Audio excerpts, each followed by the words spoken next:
The wagon jolted to a stop, and Clara Hayes felt every bone in her spine protest. 3 days of riding through territory that looked like God had given up on it, assuming God had ever bothered with this part of the world to begin with.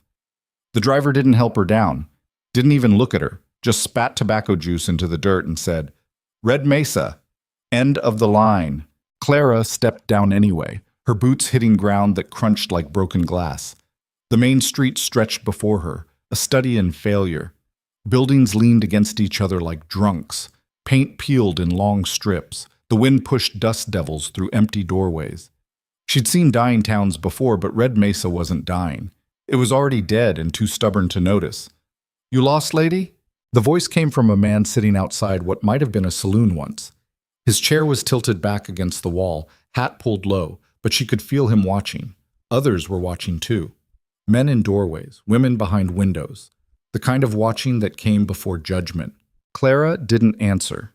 She pulled her traveling bag from the wagon bed, heavy enough that she had to use both hands, and the driver pulled away without a word. No goodbye, no good luck. Just dust and the creak of wheels. "Asked you a question." The man's chair came down with a thump. "I heard you." "Then you got manners problems on top of everything else." Clara turned to face him properly. He was younger than his voice suggested, maybe 30, with the kind of lean build that came from missing meals. His eyes were harder than they should have been at that age. "I'm looking for the boarding house," she said. "Ain't one." The newspaper advertisement said, "Advertisement was 6 months old. Mrs. Kelly died in March. Place is empty." He looked her up and down, not bothering to hide it. "You really come all the way out here based on some old paper?" Clara felt the stares multiplying. More people emerging from buildings now, drawn by the novelty of a stranger. A woman this far from anywhere, traveling alone, carrying a bag that clearly weighed more than it should. She knew what they were thinking. She'd heard it in a dozen towns before this one. "I'll find somewhere," Clara said. "Sure you will." The man's smile didn't reach his eyes. "Town this size? Opportunities just falling out of the sky." Someone laughed. Clara didn't turn to see who. She started walking, choosing a direction at random because standing still felt like surrender. Her bag pulled at her shoulder, the sun pressed down like a hand. Behind her, she heard whispers starting up, the kind that didn't bother to stay quiet because they wanted her to hear. "Big woman. What's she carrying in that bag?" "Probably husband hunting. Good luck with that." Clara kept walking. The street opened into what passed for a town square, a dried fountain, a church with half its roof missing, a general store with soap-scrubbed windows that only made the emptiness inside more obvious. And in the center of it all, a bulletin board covered in notices that nobody read anymore. She was studying the board, looking for anything, any mention of rooms or work or reasons to stay, when the screaming started. Clara's head snapped up. A child, maybe 6 years old, stood frozen in the middle of the square, and charging straight at him was a bull, massive, wild-eyed, foam at its mouth, hooves throwing up chunks of dried earth.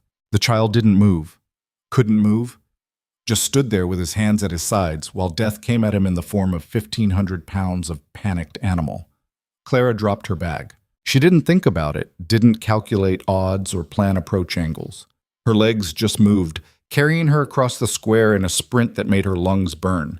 The bull was maybe 10 feet from the boy when she got there, and she didn't try to grab the child. No time for that.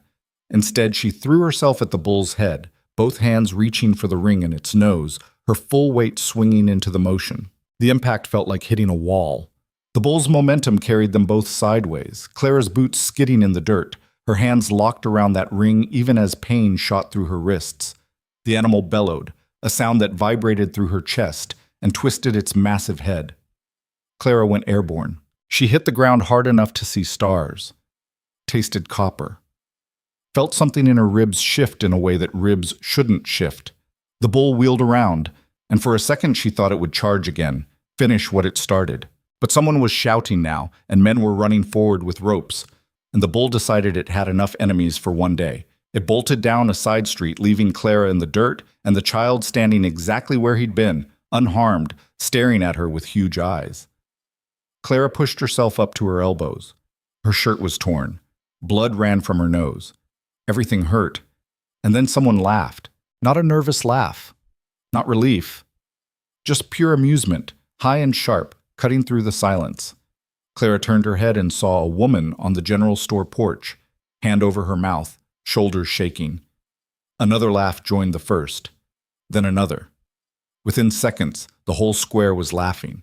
Men slapping their knees, women hiding smiles behind their hands. Even the child's mother, who'd finally run forward to grab her son, had a smirk tugging at her lips. Did you see her fly? Like a sack of flour. What'd she think was going to happen? Clara got to her feet slowly. The laughter didn't stop. She wiped blood from her chin with the back of her hand and looked at the boy. He was crying now, face buried in his mother's skirt. The mother didn't even glance at Clara, just hurried away, pulling her son with her, as if Clara was the danger here. That was real heroic, lady. The lean man from earlier had wandered over, still grinning. You always this good at making first impressions? Clara bent down and picked up her hat. Her hands were shaking, but she kept her face blank. The child is unharmed. The child was never going to get hurt. Bull was just spooked, would have turned aside on its own. He tilted his head. But you didn't know that, did you? Just came charging in like some kind of... He stopped, looking for the right word. Well, I don't rightly know what. A fool, someone offered from the crowd. Yeah, the man agreed. That'll do. Clara looked at him for a long moment. Then she looked at the crowd, 20, maybe 30 people, all staring at her with expressions ranging from amusement to contempt to something that might have been pity if pity had teeth. She said nothing, just turned, walked back to where she'd dropped her bag, picked it up, and kept walking. The laughter followed her down the street. She found shelter in the church. The door was unlocked because nobody locked anything in Red Mesa anymore. What was there to steal? Half the roof was gone, which meant half the pews were ruined by rain and sun, but the other half were intact enough. Clara dropped her bag on the driest pew she could find and sat down hard. Her ribs screamed. She pressed a hand to her side and felt the swelling starting. Not broken, probably, just bruised. Add it to the collection. Through the holes in the roof, she could see evening creeping in. The sky going from blue to purple to that particular shade of darkness that meant true night wasn't far behind. In the distance, she heard voices. Normal sounds, people going about their business. The town that had just mocked her was already forgetting she existed. Clara pulled her notebook from her bag. The leather cover was worn smooth from handling, the pages inside covered in her careful handwriting. Notes, observations, sketches of rock formations and water tables and soil compositions. Years of work. Years of watching and learning and trying to understand the language that Earth spoke when nobody was listening. She flipped to a blank page and started writing. Red Mesa. Population approximately 200. Primary structures, wood frame, poorly maintained. Evidence of prolonged drought. Churches closed. Clara's pencil stopped. She looked up to find a man standing in the doorway, or what remained of it. He was tall, maybe 40, with the kind of weathered face that came from decades under an unforgiving sun. His clothes were clean but patched. His hands had calluses on top of calluses. Door was open, Clara said. Door's broke, doesn't latch. He stepped inside, boots echoing on the wooden floor. I'm Ethan Cole, this is my church. Your church? I pay for its upkeep. What's left of it? He glanced up at the ruined roof. Which ain't much, I'll grant you. But it's still private property, and you're trespassing. Clara closed her notebook. I apologize. I didn't know. Now you do. She stood, pulling her bag onto her shoulder, and moved toward the door. Ethan didn't step aside immediately, just stood there, studying her with an expression she couldn't quite read. You're the woman from the square, he said finally. I am. That was stupid what you did. So I've been told. Could have been killed, but I wasn't. Could have been. He paused. Why'd you do it? Clara met his eyes. They were gray, she noticed. The kind of gray that matched the sky before a storm. The child was in danger. Bull would have missed him. You don't know that. I do, actually. That's Samuel Patterson's bull. Gets loose twice a month. Never hurt nobody yet. Ethan crossed his arms. You're not from around here. No, obviously. Where are you from? East? That narrows it down. Clara said nothing. Ethan's eyes dropped to her notebook, visible at the top of her bag. You a teacher? No. Missionary? No. Then what brings a woman alone to the ass end of nowhere with a bag full of books and no sense of self-preservation? I'm a geologist. The word hung in the air between them. Ethan's expression didn't change, but something shifted behind his eyes. Skepticism settling in like dust. A geologist, he repeated. Yes. Here. Yes. In Red Mesa. Yes. He laughed, not the cruel laughter from the square, but something dry and tired. Lady, I don't know what you think you're going to find here, but I can save you some time. There's nothing. No gold, no silver, no oil, just dirt and rocks and a whole lot of failure. I'm not looking for gold. Then what? Clara hesitated. She had learned over the years that people didn't like certain answers, didn't like having their assumptions challenged, their certainties questioned. But something about Ethan's eyes, that gray storm sky gray, made her think he might be different. Water, she said. Ethan's laugh died. You're joking. I'm not. Water. He said it like she'd claimed to be looking for unicorns. In Red Mesa. Yes. Lady, we've been drilling wells for 5 years. Every spot in this valley. Brought in experts from Denver. Nothing. The aquifer's dead. Whatever water was here, it's gone. Maybe they were looking in the wrong places. Or maybe there's just no water. Ethan's voice had an edge now. Look, I don't know what kind of scam you're running, but I'm not running a scam. Sure you're not. You just happened to wander into a dying town talking about finding water right when everyone's desperate enough to believe anything. He shook his head. How much you planning to charge for your services? Let me guess. Half up front, other half when you find something that ain't there? Clara felt heat rising in her chest, but she kept her voice level. I don't charge for my services. Right. I don't. She pulled her notebook out, opened it to a marked page. I've identified 17 previously unknown water sources in 8 different territories. I've helped communities establish wells in areas where everyone said it was impossible, and I've never taken a cent for it. Ethan looked at the notebook like it might bite him. Why? Why what? Why do it for free? Clara closed the notebook. Because water shouldn't cost what people can't pay. They stood there in the broken church, watching each other. Outside, the last light was fading. Somewhere in the distance, a dog barked. The wind picked up, pushing through the holes in the roof, stirring up dust that danced in the dimness. You really believe you can find water here? Ethan said finally. It wasn't a question. I do. Based on what? Guessing? Wishful thinking? Based on geological surveys, soil analysis, topographical studies. Based on nothing, Ethan interrupted. You just got here. You don't know this land. I know enough. Yeah? He took a step closer. Then tell me something. Tell me one thing about this valley that I don't already know. I've lived here my whole life. Watched this town slowly die while people like you, outsiders, experts, people with notebooks and theories, came through promising salvation and delivering jack shit. So go ahead. Impress me. Clara looked past him, through the broken doorway, at the street beyond. She'd only been in Red Mesa for a few hours, but she'd spent those hours watching, noticing, seeing patterns that others missed because they were too close, too familiar, too resigned to the way things were. Your wells are too shallow, she said. Ethan blinked. What? The wells in this valley. You said you've been drilling for 5 years. Where? Everywhere. Every low spot, every creek bed, Exactly. You've been drilling where water used to be, but surface water and deep water are different systems. When the surface dries up, people assume everything's gone. But sometimes, not always, but sometimes, there are trapped aquifers. Pockets of water sealed under rock layers, separated from the surface systems. If the geology is right, they can survive for centuries while everything above them dies. Ethan's jaw tightened.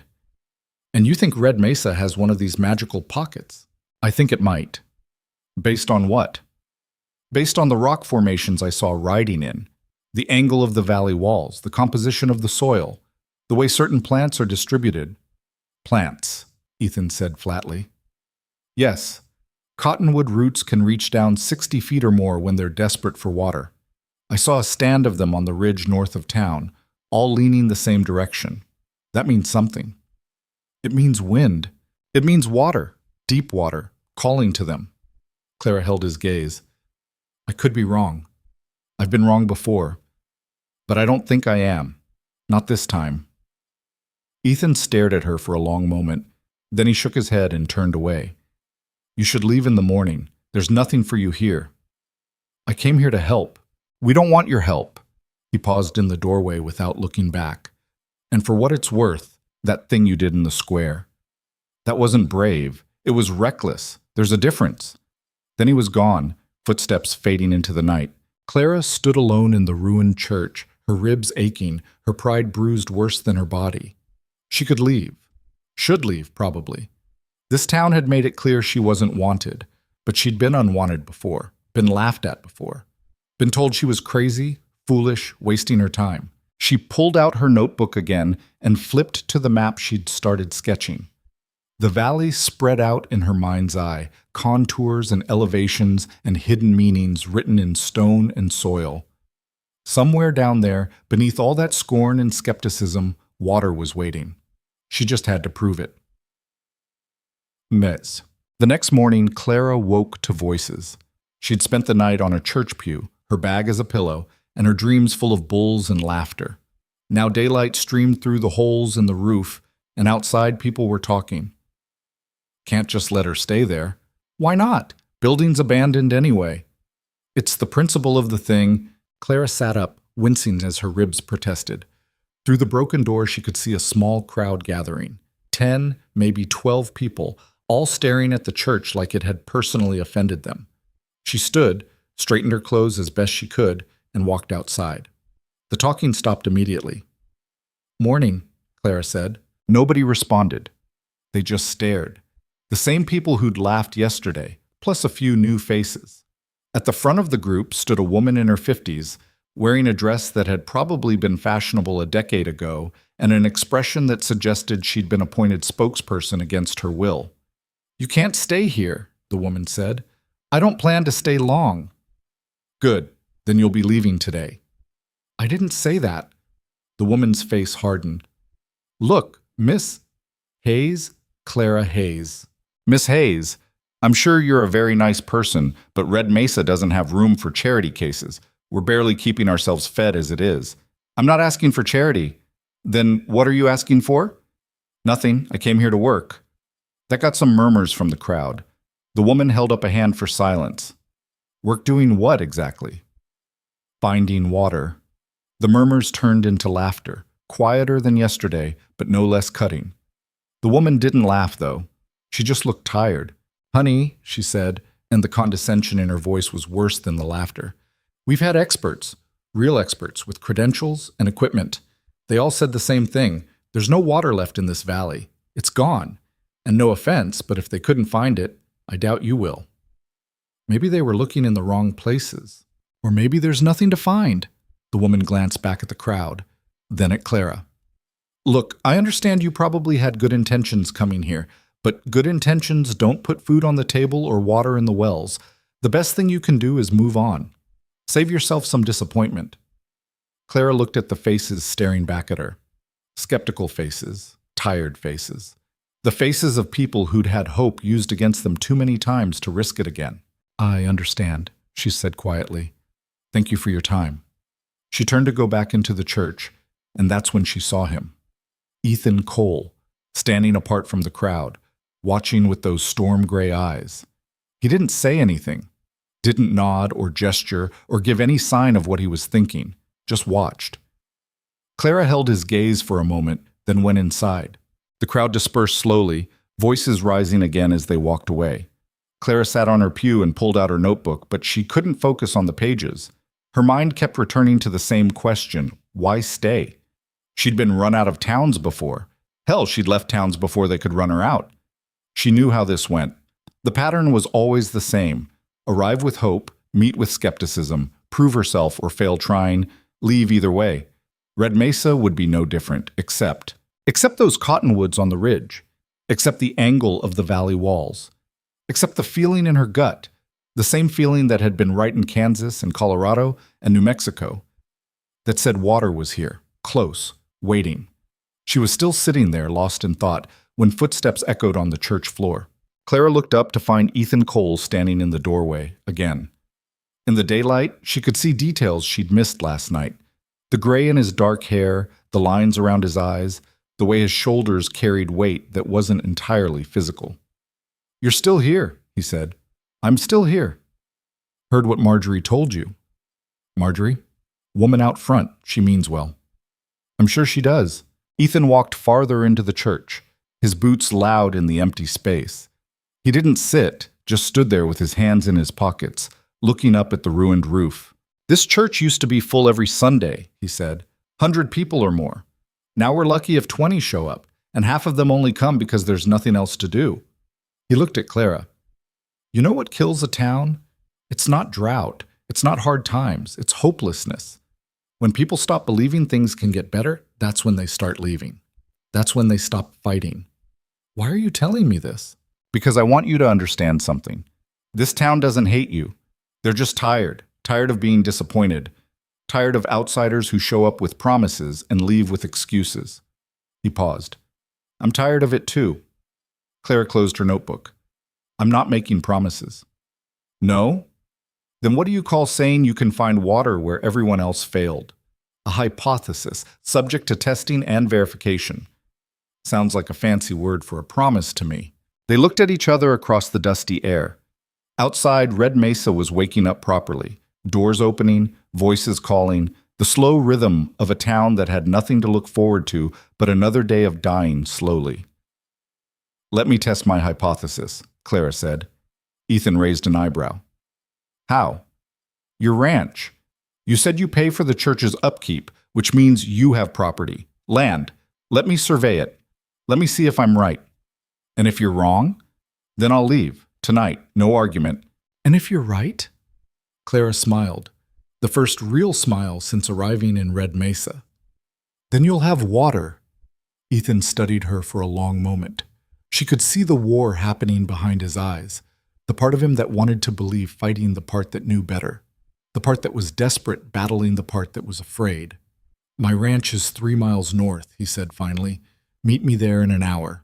Then he walked out, leaving Clara alone with her notebook and her hypothesis, and the first real chance she'd had since stepping off that wagon. She allowed herself 60 seconds of hope.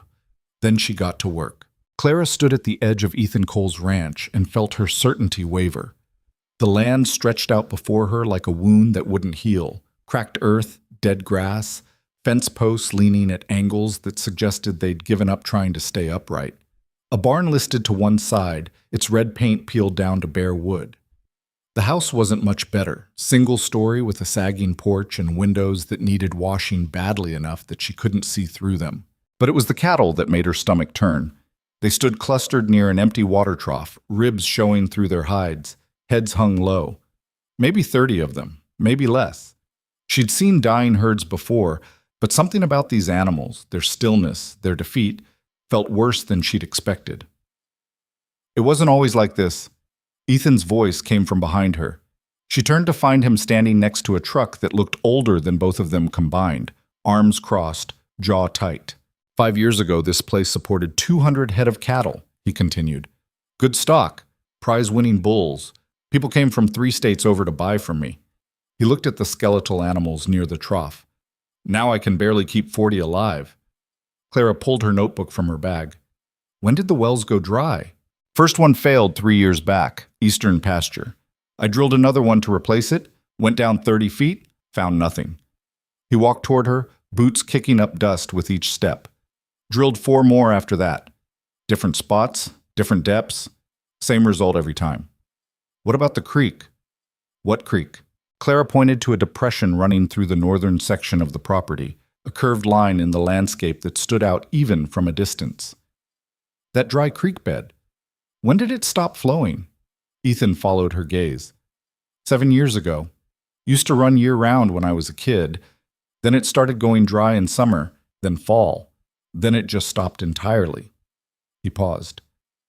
How'd you know it was a creek bed? The vegetation pattern. Even dead plants leave traces of where water used to be. She started walking toward it, and after a moment Ethan followed. The ground crunched under their feet. The sun beat down with the kind of heat that made everything shimmer at the edges, turned the horizon into something uncertain. Clara's ribs still ached from yesterday, but she ignored them. She had work to do. When they reached the old creek bed, she knelt down and ran her fingers through the soil. It was fine, almost powder dry, but underneath, maybe 2 inches down, there was a change in texture, a hint of clay. "You have a shovel?" she asked. "In the truck." "Get it." Ethan didn't move. "You want to dig here? In a dead creek bed? I want to see what's under the surface. It's dirt. More dirt, then rocks, then more dirt." Clara looked up at him, shading her eyes against the sun. "Do you want my help or not?" "I want to understand what you think you're going to find." "Then get me a shovel and I'll show you." Something passed across Ethan's face. Frustration, maybe, or the kind of anger that came from being backed into a corner by desperation. But he turned and walked back to the truck, returning a minute later with a shovel that had seen better decades. Clara stood and took it from him. The handle was worn smooth, the blade nicked and scarred. She positioned herself at what looked like the deepest part of the old creek bed and started digging. The first few inches came up easy, just loose soil and rocks. Then she hit harder earth, and the work got difficult. Sweat started running down her back. Her hands, soft from weeks of travel, began to sting. But she kept going, throwing shovelful after shovelful aside, while Ethan watched without offering to help. At 18 inches, the soil changed. It was subtle, a shift in color from tan to gray, a different smell, something almost mineral. Clara dropped to her knees again, ignoring how Ethan's shadow fell across her, and dug her fingers into the hole. The soil was damp, not wet, not even close to wet, but damp enough that when she squeezed it in her fist, it clumped together instead of falling apart like powder. "Look at this," she said. Ethan knelt beside her. His expression didn't change. "So it's a little damp. Doesn't mean anything." "It means water passed through here recently, within the last few months probably." "Creek's been dry for 7 years." "The surface creek has been dry for 7 years." Clara brushed dirt from her hands. "But water doesn't just disappear, it goes somewhere. And based on this," she gestured at the damp soil, "it went down." "Down where?" "That's what we need to find out." She stood, picked up the shovel again. "I need to survey the rest of your property. Look at the elevation changes, the rock formations, the way the land slopes. It'll take most of the day." "And then?" "And then I'll know if I'm right." Ethan stayed quiet for a moment, staring at the hole she'd dug. Finally, he said, "You're serious about this, about finding water." "I'm serious about everything I do." "Even when everyone thinks you're crazy?" Clara met his eyes. "Especially then." They stood there in the dead creek bed, the sun climbing higher, the cattle lowing in the distance. Ethan's jaw worked like he was chewing on words he couldn't quite spit out. "My wife died 2 years ago," he said suddenly. Clara hadn't expected that. "I'm sorry. Cancer. Started in her lungs, spread everywhere. By the time we caught it, there wasn't anything to do but wait." He looked away toward the house. "She loved this place. Used to say the land had a soul, that it spoke to people who knew how to listen. I thought she was being poetic, romantic. Turns out she was just smarter than me." "Mr. Cole, point is," he interrupted, "I've already lost one thing I loved to something I couldn't fight. Couldn't stop. Couldn't bargain with." He turned back to her. "I'm not interested in losing another. So if you're going to do this, if you're going to dig around and raise hopes and make promises, you better be damn sure you can deliver. Because if you can't, if this is just another dead end, I'd rather you tell me now and save us both the trouble." Clara understood then. This wasn't about water, or it was, but it was also about everything water represented: hope, future, reasons to keep going. She'd seen that look before, in other towns, on other faces. The look of someone standing at the edge of giving up and trying to decide which way to fall. "I can't promise I'll find water," she said carefully. "Nobody can promise that, but I can promise I'll do everything in my power to try. And I can promise that if it's here, I'll find it. And if it's not, then you'll know for certain. One way or another, you'll have an answer." Ethan studied her face like he was trying to read something written in a language he didn't quite speak. Then he nodded once, sharp, and final. "Okay," he said. "Do your survey. I've got cattle to tend to anyway."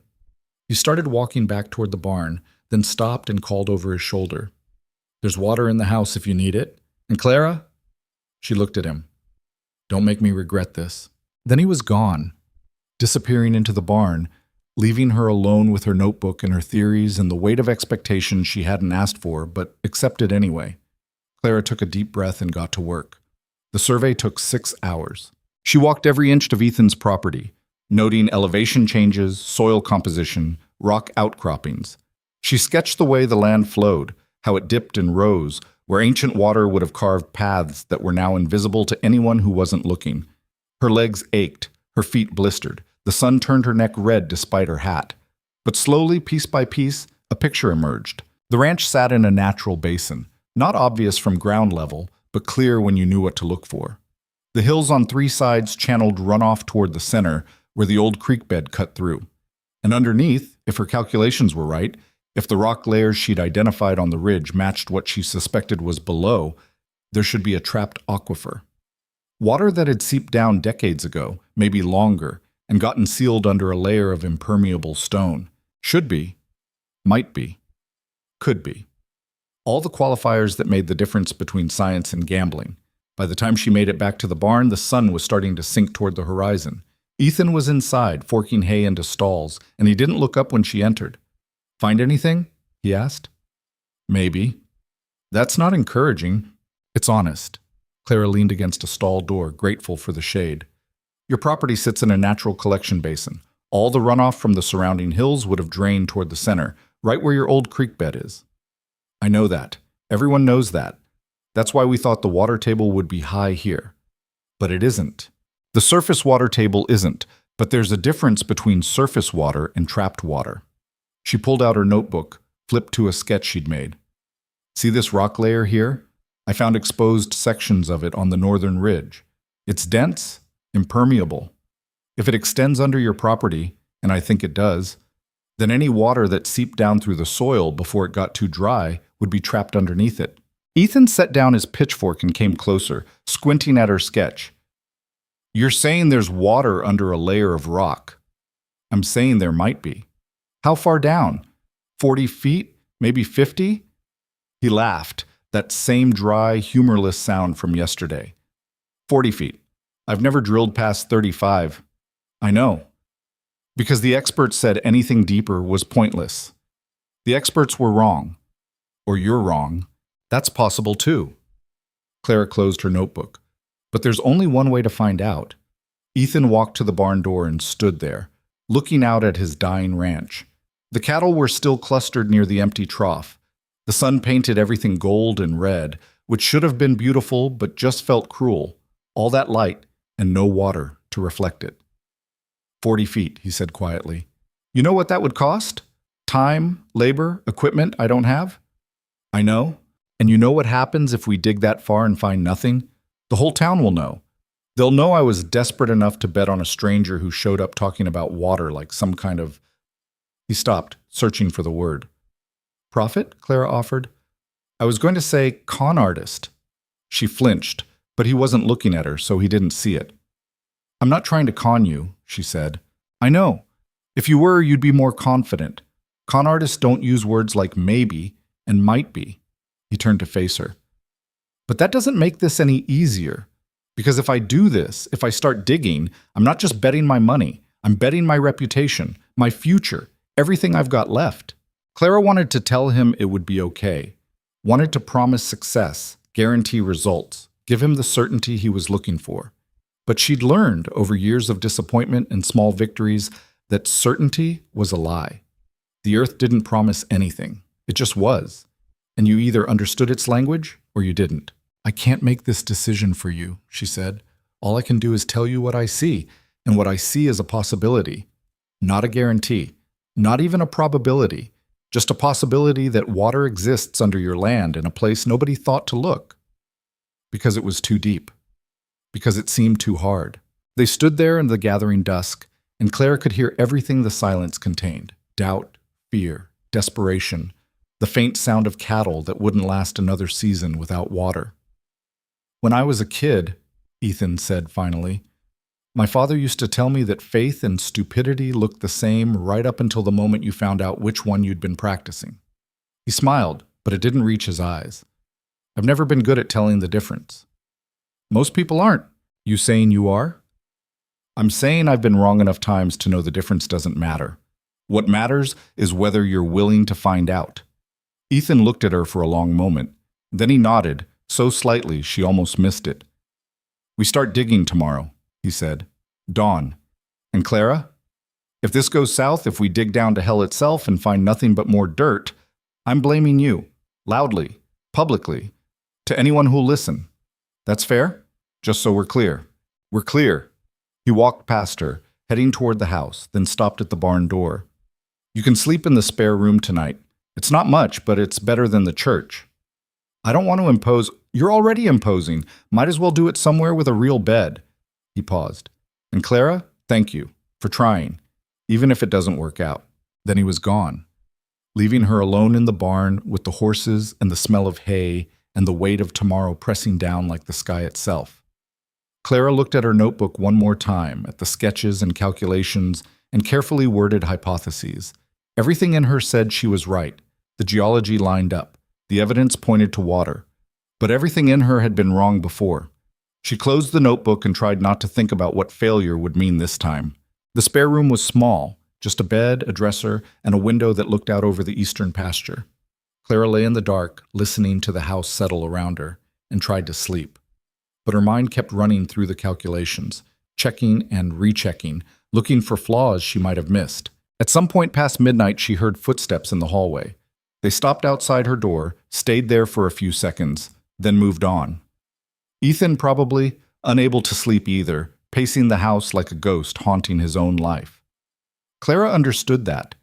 She'd spent enough nights like this, in strange rooms in dying towns, wondering if she was about to save something or just make it worse. She must have slept eventually, because the next thing she knew, sunlight was streaming through the window and someone was knocking on her door. Clara, it's dawn. She sat up, muscles protesting. Her ribs had stiffened overnight. I'm awake. There's coffee in the kitchen, and you're going to want to see this. Something in his voice made her move faster. She dressed quickly, splashed water on her face from the basin on the dresser, and found Ethan in the kitchen, staring out the window. What is it? She asked. He pointed. Outside in the yard, maybe 24 people stood waiting. Men with shovels, women with water jugs, even a few children, curious and excited. And at the front of the group, looking uncomfortable in a clean dress, was Marjorie, the woman who'd told Clara to leave just yesterday. Clara looked at Ethan. What's happening? Word travels fast in a small town. He handed her a cup of coffee. I might have mentioned at the general store last night that we were going to try drilling deeper. Apparently that was enough. Enough for what? For people to decide they'd rather see what happens than sit around waiting to die. He headed for the door. Come on. We've got an audience now. Might as well give them a show. Clara followed him outside, coffee cup still in hand, feeling suddenly exposed under all those eyes. The crowd quieted when they saw her, and she recognized the expressions on their faces. Hope fighting with skepticism, desperation dressed up as curiosity. Marjorie stepped forward. Mr. Cole says you think there's water under the old creek bed. I think it's possible, Clara said carefully. How possible? I don't deal in percentages. But you believe it's there. Clara looked at all those watching faces, tired faces, hungry faces, faces that had forgotten what it felt like to expect good news. She could lie, could hedge her bets, protect herself from blame if this failed, but she'd never been good at lying. Yes, she said. I believe it's there. Marjorie nodded slowly. Then we'll help dig. You don't have to. Yes, we do. The older woman's voice was firm. This isn't just Ethan's problem. If there's water under his land, there might be water under ours too. And if there isn't, she paused, well, at least we'll know. At least we'll have tried. One of the men, the same lean, skeptical one who'd mocked Clara in the square, spoke up. How deep we talking? 40 feet, Ethan said. Maybe more. Someone whistled low. That's a hell of a gamble. Everything's a gamble, another man replied. Might as well bet on something that could actually help. They argued back and forth, voices rising and falling, but Clara noticed that nobody left. They just kept standing there, shovels in hand, waiting for someone to make a decision. Finally, Ethan raised his voice. Anyone who wants to leave can leave, no judgment. But anyone who stays, you're agreeing to see this through. No giving up halfway. No blaming Clara if it doesn't work. We dig until we hit water or bedrock, and we do it together. And if we hit water, someone called out, then it gets shared, equally. I'm not going to sit here with water while my neighbors die of thirst. That got some murmurs of approval. Clara saw people looking at each other, having silent conversations with glances and small nods. Then Marjorie stepped forward and picked up a shovel. Where do we start? She asked. Clara set down her coffee cup and pulled out her notebook. Her hands were shaking slightly, but she kept her voice steady. The old creek bed, center point, I'll mark it. They walked together, all of them, a small parade through the dying ranch, to the spot where Clara had dug yesterday. The hole she'd made was still there, sad and small, maybe 2 feet deep. Looking at it now, with all these people watching, it seemed impossibly inadequate. But she'd marked the spot where her calculations said the water should be. And if she was wrong, if all her training and experience and careful observation had led her to the wrong conclusion, at least she'd fail in front of witnesses. Here, she said, driving a stake into the ground. We dig here. For a moment, nobody moved. They just stood in a circle around that small stake, looking at it like it might sprout something magical on its own. Then Ethan stepped forward, took a shovel, and started digging. The first shovelful of earth came up dry. So did the second, and the third, and the 10th. But people kept digging. They worked in shifts, 3 or 4 at a time in the hole, the rest standing back or fetching water or talking quietly among themselves. Clara watched from the edge, making notes, checking her calculations again, trying to ignore the doubt creeping up her spine. By noon, they were down 8 feet, nothing but dry earth and rocks. By mid-afternoon, they were at 15 feet, still nothing. The crowd had thinned. Some people had left for chores or children, or simply because standing around watching other people dig was boring after a while. But a core group remained, maybe a dozen, including Ethan and Marjorie, and the skeptical man whose name Clara had learned was Jack. At 20 feet, they hit harder stone. This is it, Jack said, climbing out of the hole. We hit bedrock. Game over. Clara slid down into the pit and examined the stone layer. It was dense, gray, exactly what she'd expected based on the samples she'd found on the ridge. She ran her fingers over it, feeling for cracks, weaknesses, anywhere water might have forced its way through. This isn't bedrock, she said. Sure looks like bedrock, Jack replied. It's shale, compressed sediment. It'll break if we work at it. She looked up at the faces peering down at her. This is what I told you about, the impermeable layer. If water's here, it's under this. And if it's not, Jack asked. Clara didn't answer, just picked up a pickaxe and started swinging at the stone. It took 3 hours to break through the shale layer. They worked in the fading light, taking turns with the pickaxe, gradually chipping away at the stone until finally, blessedly, it gave way. The last chunk fell into darkness below, and everyone crowded around the hole, trying to see what was underneath. Clara lowered herself down, careful on the loose rocks, and felt the ground beneath the shale. It was soft, not damp, not wet, just soft in a way that dirt shouldn't be this far down. She dug her fingers in and brought up a handful, squeezing it in her palm. Well? Ethan's voice echoed in the pit. Clara looked at the soil in her hand. In the dimming light, she couldn't be sure, but she thought maybe there was moisture there, just the faintest hint. A promise, not a proof. We keep going, she said. Clara, it's almost dark. We keep going. They worked by lantern light. Someone had brought food, but nobody ate much. They just took turns digging, passing shovels and pickaxes, going deeper into the earth while Red Mesa slept around them. The walls of the pit grew steeper, the air grew cooler, and Clara's certainty wavered with every foot they went down without finding water. At 35 feet, people started talking about stopping. We've gone past what any expert recommended, someone said. My back's killing me, another added. Maybe tomorrow. No? Clara's voice cut through the murmurs. She was standing in the pit, covered in dirt, hands bleeding from blisters that had popped and reformed. We're close. I know we're close. You said that 10 feet ago, Jack pointed out. And I'm saying it now. We're close. Based on what? Hope? Because I hate to break it to you, lady, but hope doesn't flow through wells. Clara opened her mouth to argue, but Ethan cut her off. She's right, he said quietly. Everyone turned to look at him. He was sitting on the edge of the pit, legs dangling, looking more exhausted than Clara had ever seen him. The soil's changing, he continued. I've been watching. It's getting darker, finer. That means something. He looked at Clara. Doesn't it? She nodded. It means we're getting close to where water should be, or was, or... She stopped because she was too tired to be careful with words anymore. It means we're close. That's all I know. Ethan stood up, picked up a shovel, and slid down into the pit beside her.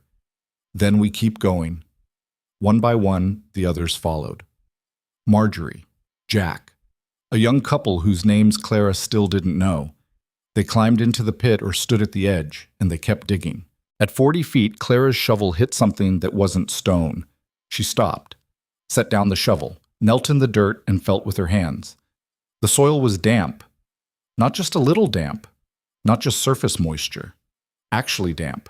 The kind of damp that soaked into her skin and left marks on her pants when she knelt. Stop, she said. Everyone froze. What is it? Ethan asked. Clara didn't answer. She was digging now with her hands, pulling away soil, following the moisture down. 1 foot, 2 feet. The dampness increasing with every handful she removed. Then her fingers broke through into space. She pulled her hand back, heart hammering, and felt water on her fingertips. Actual water, cold and clean and real. Oh, she whispered. Clara? Ethan's voice was tight. Clara, talk to me. She looked up at all those faces staring down from above, at the lantern light making them look ghostly and strange. She was crying, she realized. When had she started crying? Get back, she said. Everyone get back from the edge. They scrambled away from the pit, and Clara stood and drove her shovel down one more time. Water exploded up from the earth, not a trickle, not a seep. A surge, cold and fast and unstoppable, rushing up from 40 feet down like it had been waiting for this moment, for someone to finally break through and set it free. It filled the bottom of the pit in seconds, rising around Clara's boots, then her ankles, then her knees. Above her, people were shouting, screaming, laughing. She couldn't tell which. The sound blended together into something that might have been joy, or might have been disbelief, or might have been both at once. Someone grabbed her arm, Ethan, pulling her toward the rope ladder they'd rigged along one wall.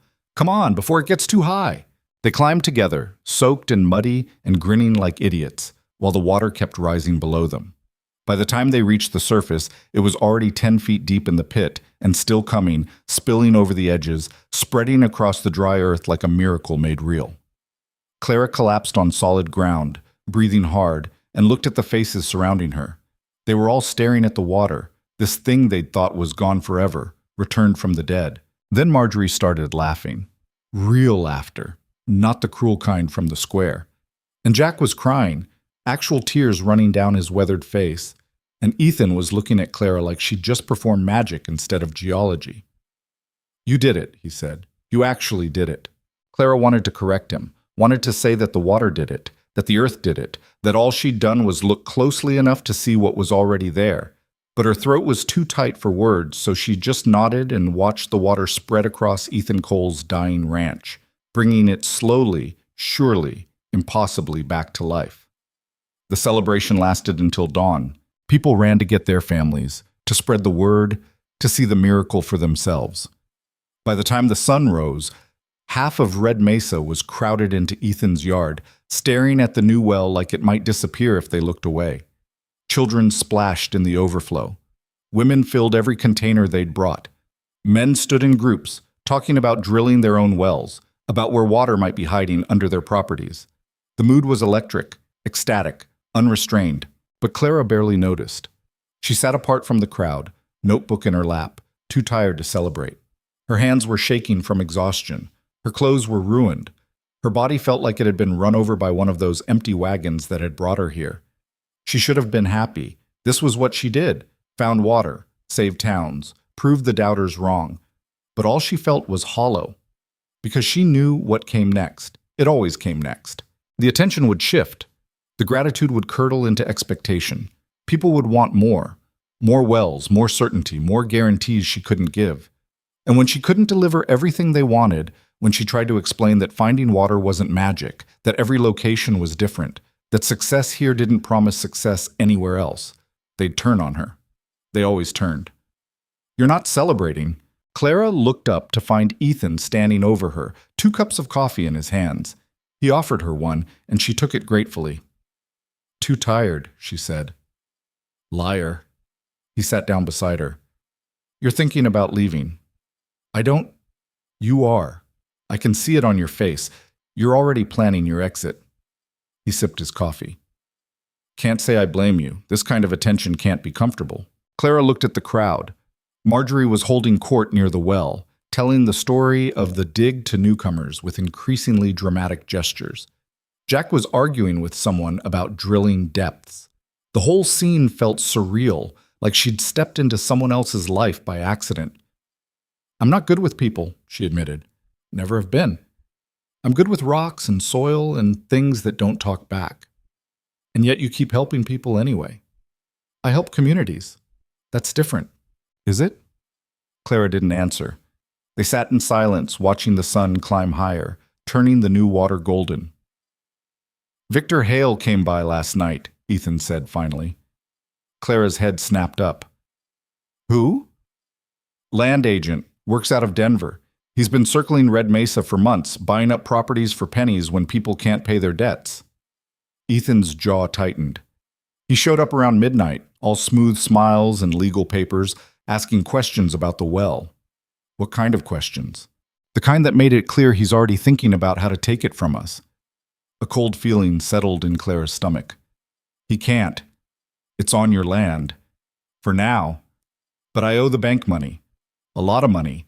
If Hale buys my debt, he can foreclose, and then this well becomes his property." Ethan set down his coffee cup. "And if he controls the water, he controls the whole valley." Clara looked at the celebrating crowd with new eyes. They didn't know yet, didn't understand that finding water was only half the battle. The other half was keeping it. "How long do you have?" she asked. 3 months, maybe 4 if I can make a payment. But with cattle this week, I can't sell them for anything close to what I need." "What about the water? Can't you charge for access?" I told everyone it would be shared equally. I'm not going back on that." He stood up, brushing dirt from his pants. "We'll figure something out. We always do." But his voice lacked conviction, and Clara understood why. Water without ownership was just another kind of drought. The well might be full, but the future was still dry. She watched Ethan walk back toward the celebrating crowd, watched him put on a smile that didn't quite fit, and made a decision. She wasn't leaving. Not yet. Not until she figured out how to make sure the water she'd found stayed in the hands of the people who needed it most. Victor Hale arrived in Red Mesa 3 days after the well came in, driving a black automobile that looked like it had never seen dust before. Clara watched from Ethan's porch as the car rolled down the main street, slow and deliberate, drawing stares from everyone who saw it. Cars were rare enough out here. Clean ones were practically mythical. The man who stepped out matched the vehicle. Tailored suit, polished shoes, hair slicked back with something that caught the light. He stood for a moment, surveying the town with the kind of smile that didn't reach past his teeth, then headed straight for the general store. "That's him?" Clara asked. Ethan nodded. He was sitting in a rocking chair that had seen better years, coffee cup balanced on the armrest. "That's him, Victor Hale, Esquire. Land development specialist, he calls himself. Vulture, everyone else calls him." "He always dressed like that?" "Always. I think he does it on purpose. Wants everyone to know he's not from here, that he's got money and connections and all the things we don't." Ethan took a sip of coffee. "Works, too. Half the town's intimidated before he even opens his mouth." Clara studied the man as he disappeared into the store. Something about the way he moved, too smooth, too confident, set her teeth on edge. She'd met men like him before, in other towns. Men who saw desperation as opportunity, who could smile while they picked your pockets clean. "What's he want?" she asked. Same thing he always wants. To buy up land cheap and sell it expensive. Or in this case, Ethan's jaw tightened, to buy up water rights and charge whatever he wants for access. Water rights can't be sold if you don't own them. He doesn't need to own them. He just needs to own the land they're on, and he's been buying up debt all over the valley, one foreclosure at a time. He set down his coffee cup. Mine's next on his list. Clara turned to look at him. How much do you owe? $8,000. She felt her stomach drop. 8,000? Drought's been going for 5 years. Had to borrow to keep the cattle alive, then borrow more when the cattle started dying anyway. Then borrow more to try drilling wells that didn't work. He looked out at his land, the recovering pastures, the cattle that were finally drinking their fill, all of it bought with money he didn't have. Water came too late to save me from that. But you have water now. You can sell cattle, pay down the debt. Cattle need time to recover. Months, maybe a year before they're worth anything. And I've got maybe 3 months before the bank calls in the loan. He glanced at her. Hale knows that. He's probably in there right now buying up my debt so he can foreclose on schedule. Clara's hands curled into fists. There has to be something we can do. We? She met his eyes. I found the water. I'm not letting some parasite steal it. Ethan's expression softened slightly. Appreciate the sentiment, but unless you've got $8,000 hidden in that notebook of yours, I'm not sure what you think you can do. Clara didn't answer. She was thinking, running through possibilities, trying to find an angle that might work. There had to be something, some legal protection, some technicality, some way to keep the water accessible to the people who needed it, instead of controlled by whoever had the deepest pockets. She was still thinking when Victor Hale emerged from the general store and headed straight for Ethan's ranch. Here we go, Ethan muttered. Hale's shoes were clean when he started up the path to the house. By the time he reached the porch, they were covered in dust, and the look on his face suggested he considered this a personal insult. Mr. Cole, he said, extending a hand that Ethan didn't shake. Lovely morning. Mr. Hale. Congratulations on your well, quite the accomplishment. His eyes shifted to Clara, evaluating her in a way that made her skin crawl. And you must be the famous Miss Hayes, the water witch who worked a miracle. Geologist, Clara corrected. Not a witch. Of course, forgive me. Geologist. He said it like he was humoring a child. I'd love to hear more about your methods sometime. Fascinating stuff, I'm sure. I doubt you'd understand it. Hale's smile didn't waver, but something cold flickered behind his eyes. Perhaps not. I'm just a simple businessman after all. Numbers and contracts, that's my specialty. He turned back to Ethan. Speaking of which, I wanted to discuss a business proposition with you. Not interested.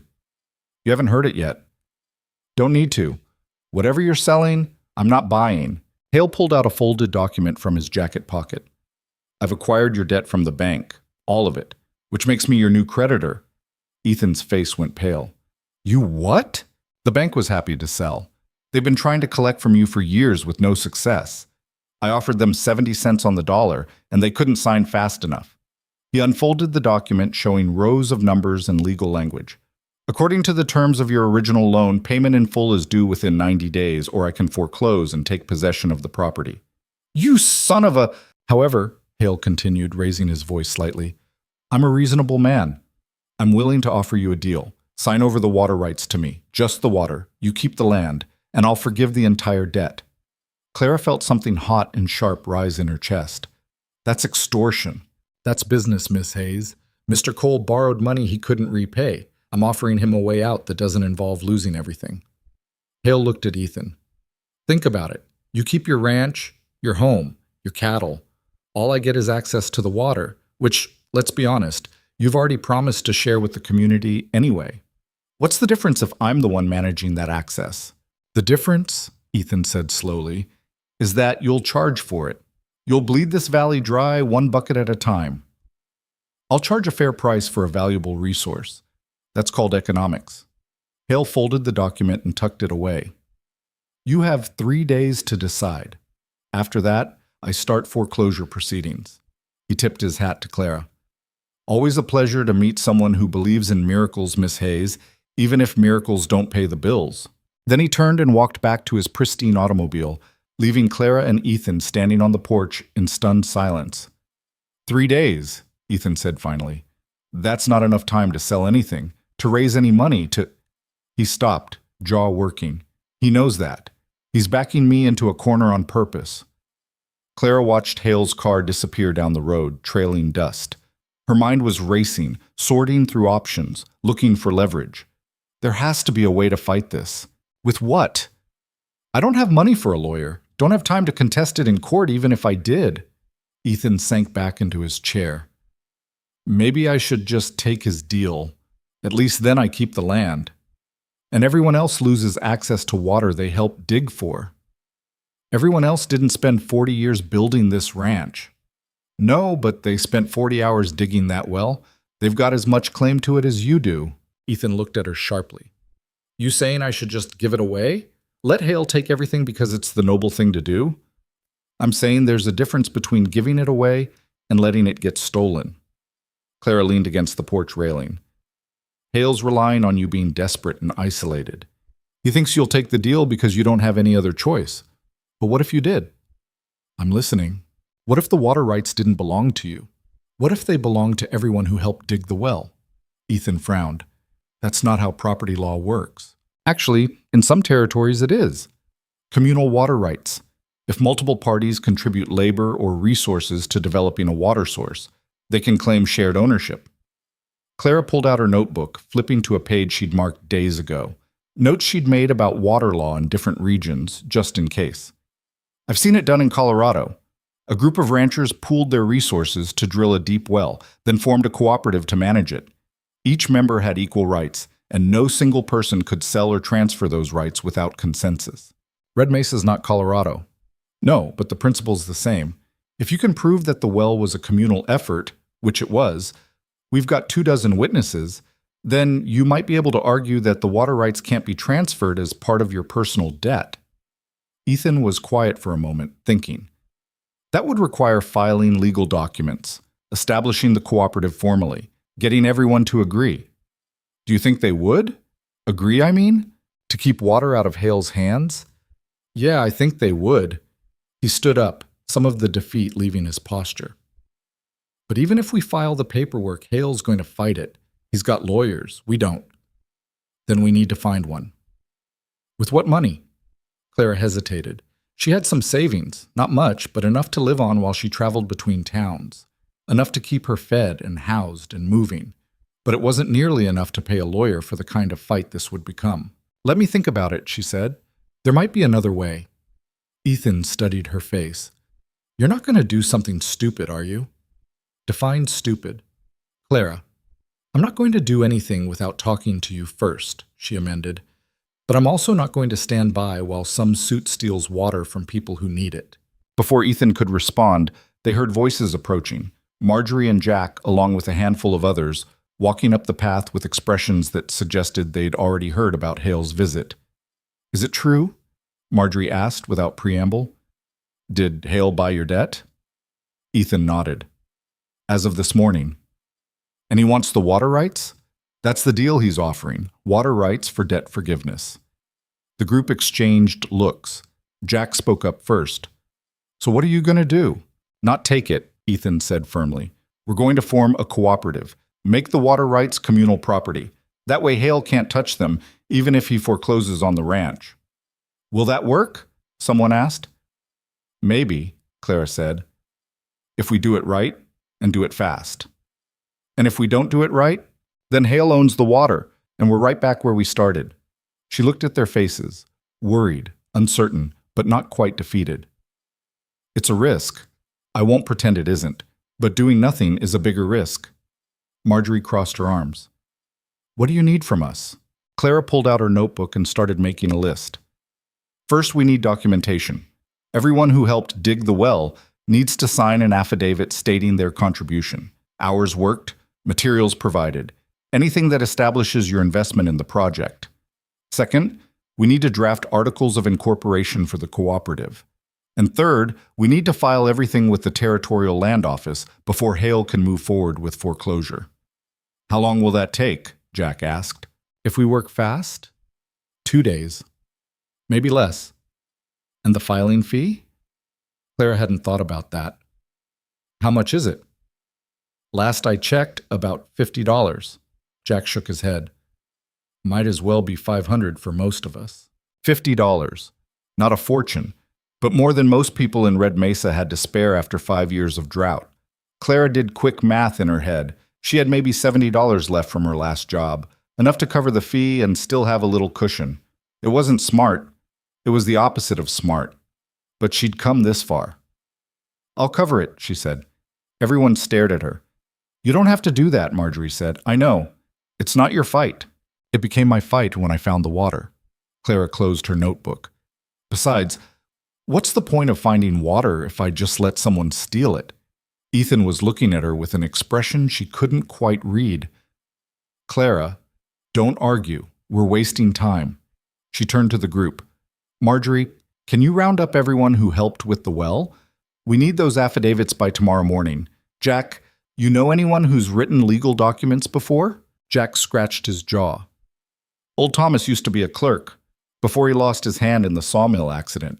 He might remember enough." "Good. Get him. We need articles of incorporation that'll hold up in court." She looked at Ethan. "And you need to go through your property records. Find anything that establishes the well's location relative to your land boundaries. We need to make it clear this isn't just about your property. It's about the whole valley's survival." For a moment, nobody moved. Then Marjorie nodded sharply. "All right, let's get to work." They scattered, heading off in different directions, leaving Clara and Ethan alone on the porch again. "You're putting your own money into this," Ethan said quietly. "It's just money. It's your money, your savings. And it's your land, your future. Seems like a fair trade." She started down the porch steps, but Ethan caught her arm. "Why are you doing this, really?" Clara looked at him, at the worry lines around his eyes, the calluses on his hands, the way he stood like someone who'd been carrying weight too long and forgotten how to set it down. She thought about all the towns she'd passed through, all the wells she'd found, all the time she'd left before she could see whether the water lasted or people squandered it. "Because I'm tired of leaving," she said simply. "I'm tired of finding water and walking away before I know if it made a difference. And I'm tired of men like Hale deciding who gets to survive based on who can afford to pay." Ethan held her gaze for a long moment. Then he nodded and let go of her arm. "Okay, let's go make this legal." They worked through the night. Old Thomas showed up around sunset with a box of law books he'd kept from his clerking days, and a bottle of whiskey he claimed helped him think. He and Clara sat at Ethan's kitchen table, cross-referencing territorial statutes about water rights and communal property, while Ethan organized his land records. "This is trickier than I thought," Thomas admitted around midnight, squinting at a page through wire-rimmed glasses. "Water law is different in every territory, and half the precedents contradict each other." "What about the Colorado case I mentioned?" Clara asked. "That was about surface water, streams and creeks. This is groundwater, whole different animal." He took a sip of whiskey. "But there's a Wyoming case from 1897 that might apply. Group of miners established a communal well to support their operations. When one of them tried to sell his claim, the court ruled that the water rights were tied to the collective, not individual ownership." "That could work," Clara said, leaning forward. "What were the specific requirements?" Thomas flipped through his notes. "Documented proof of collective labor and investment. Clear articles establishing the cooperative's purpose and governance.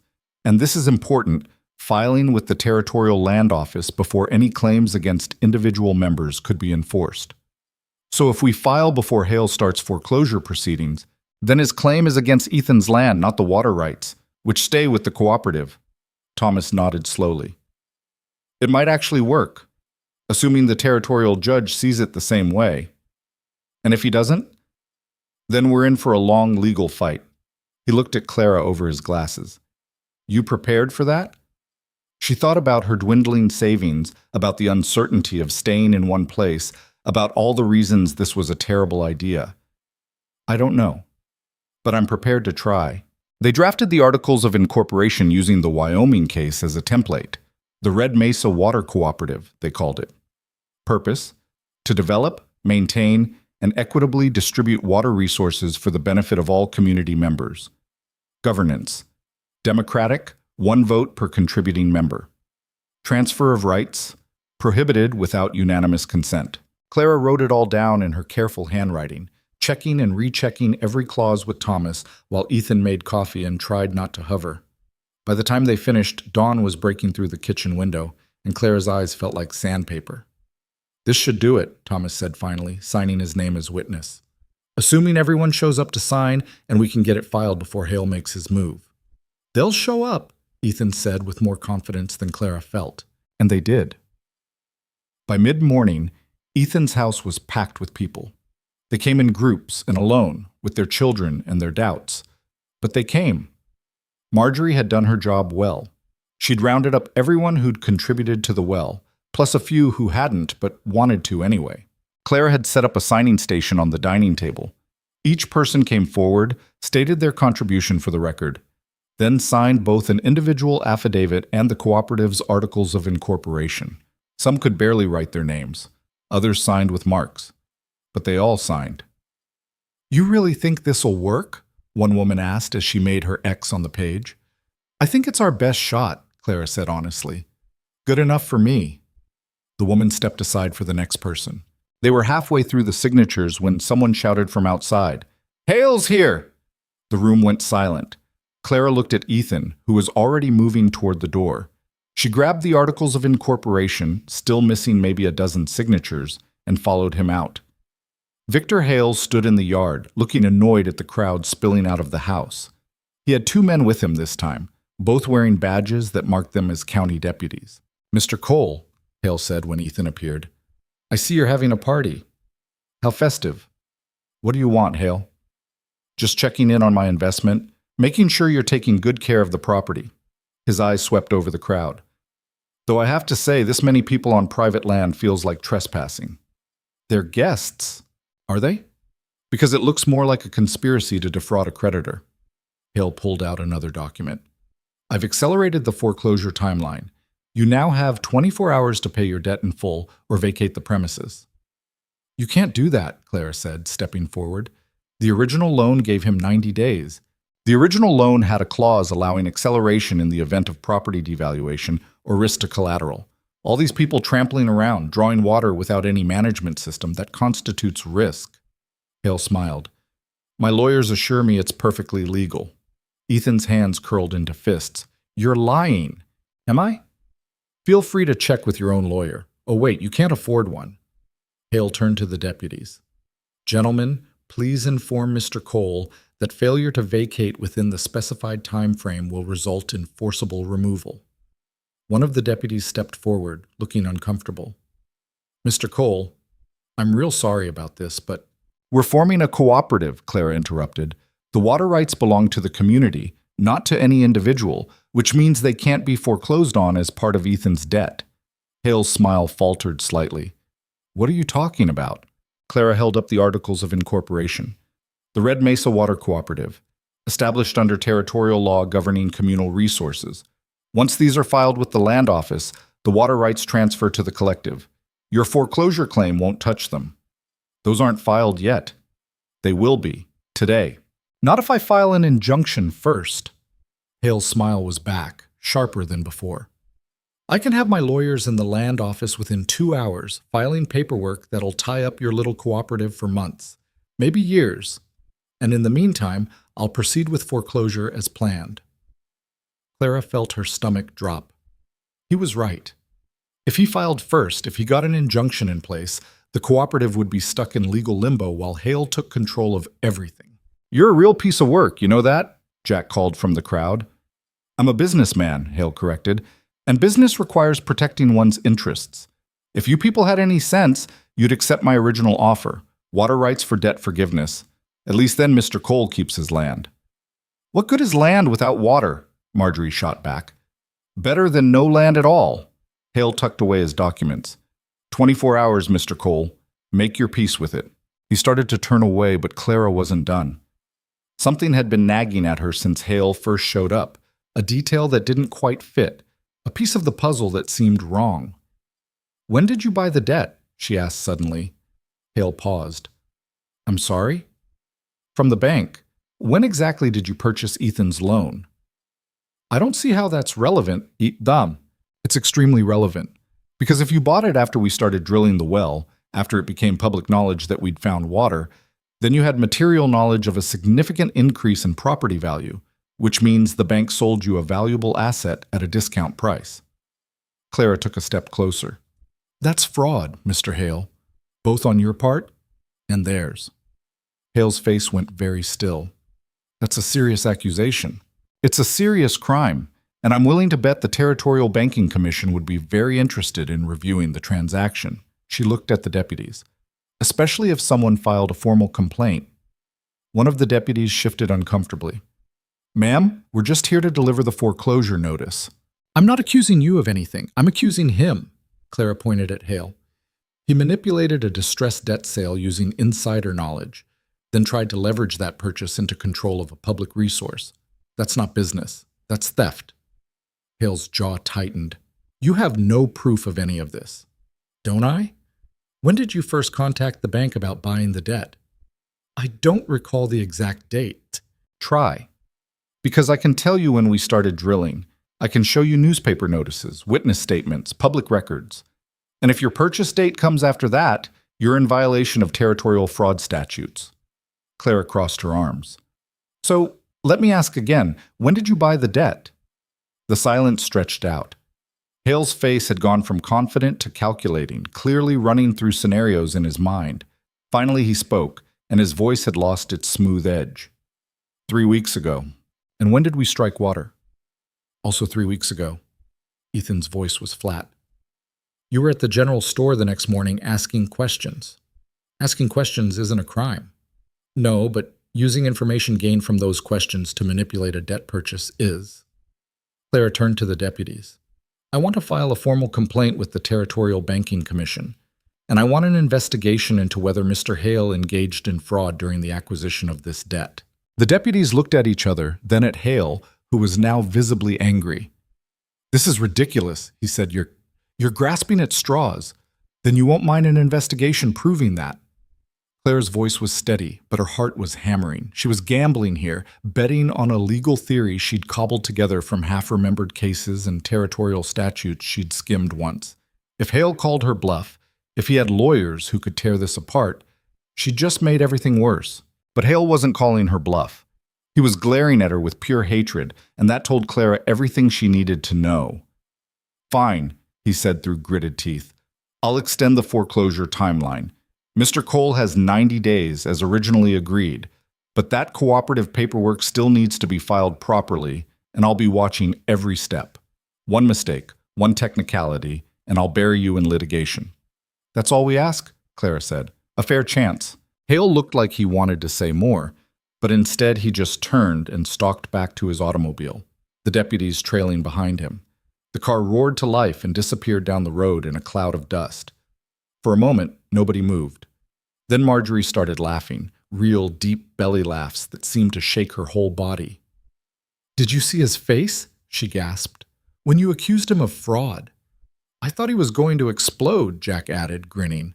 The crowd started talking all at once, relief and excitement mixing together.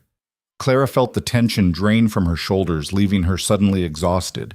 She'd won this round, but it was only a round. The fight wasn't over. Ethan appeared at her side. That was either the bravest thing I've ever seen or the stupidest. Probably both. You really think he committed fraud? I think he cut corners and assumed nobody would call him on it.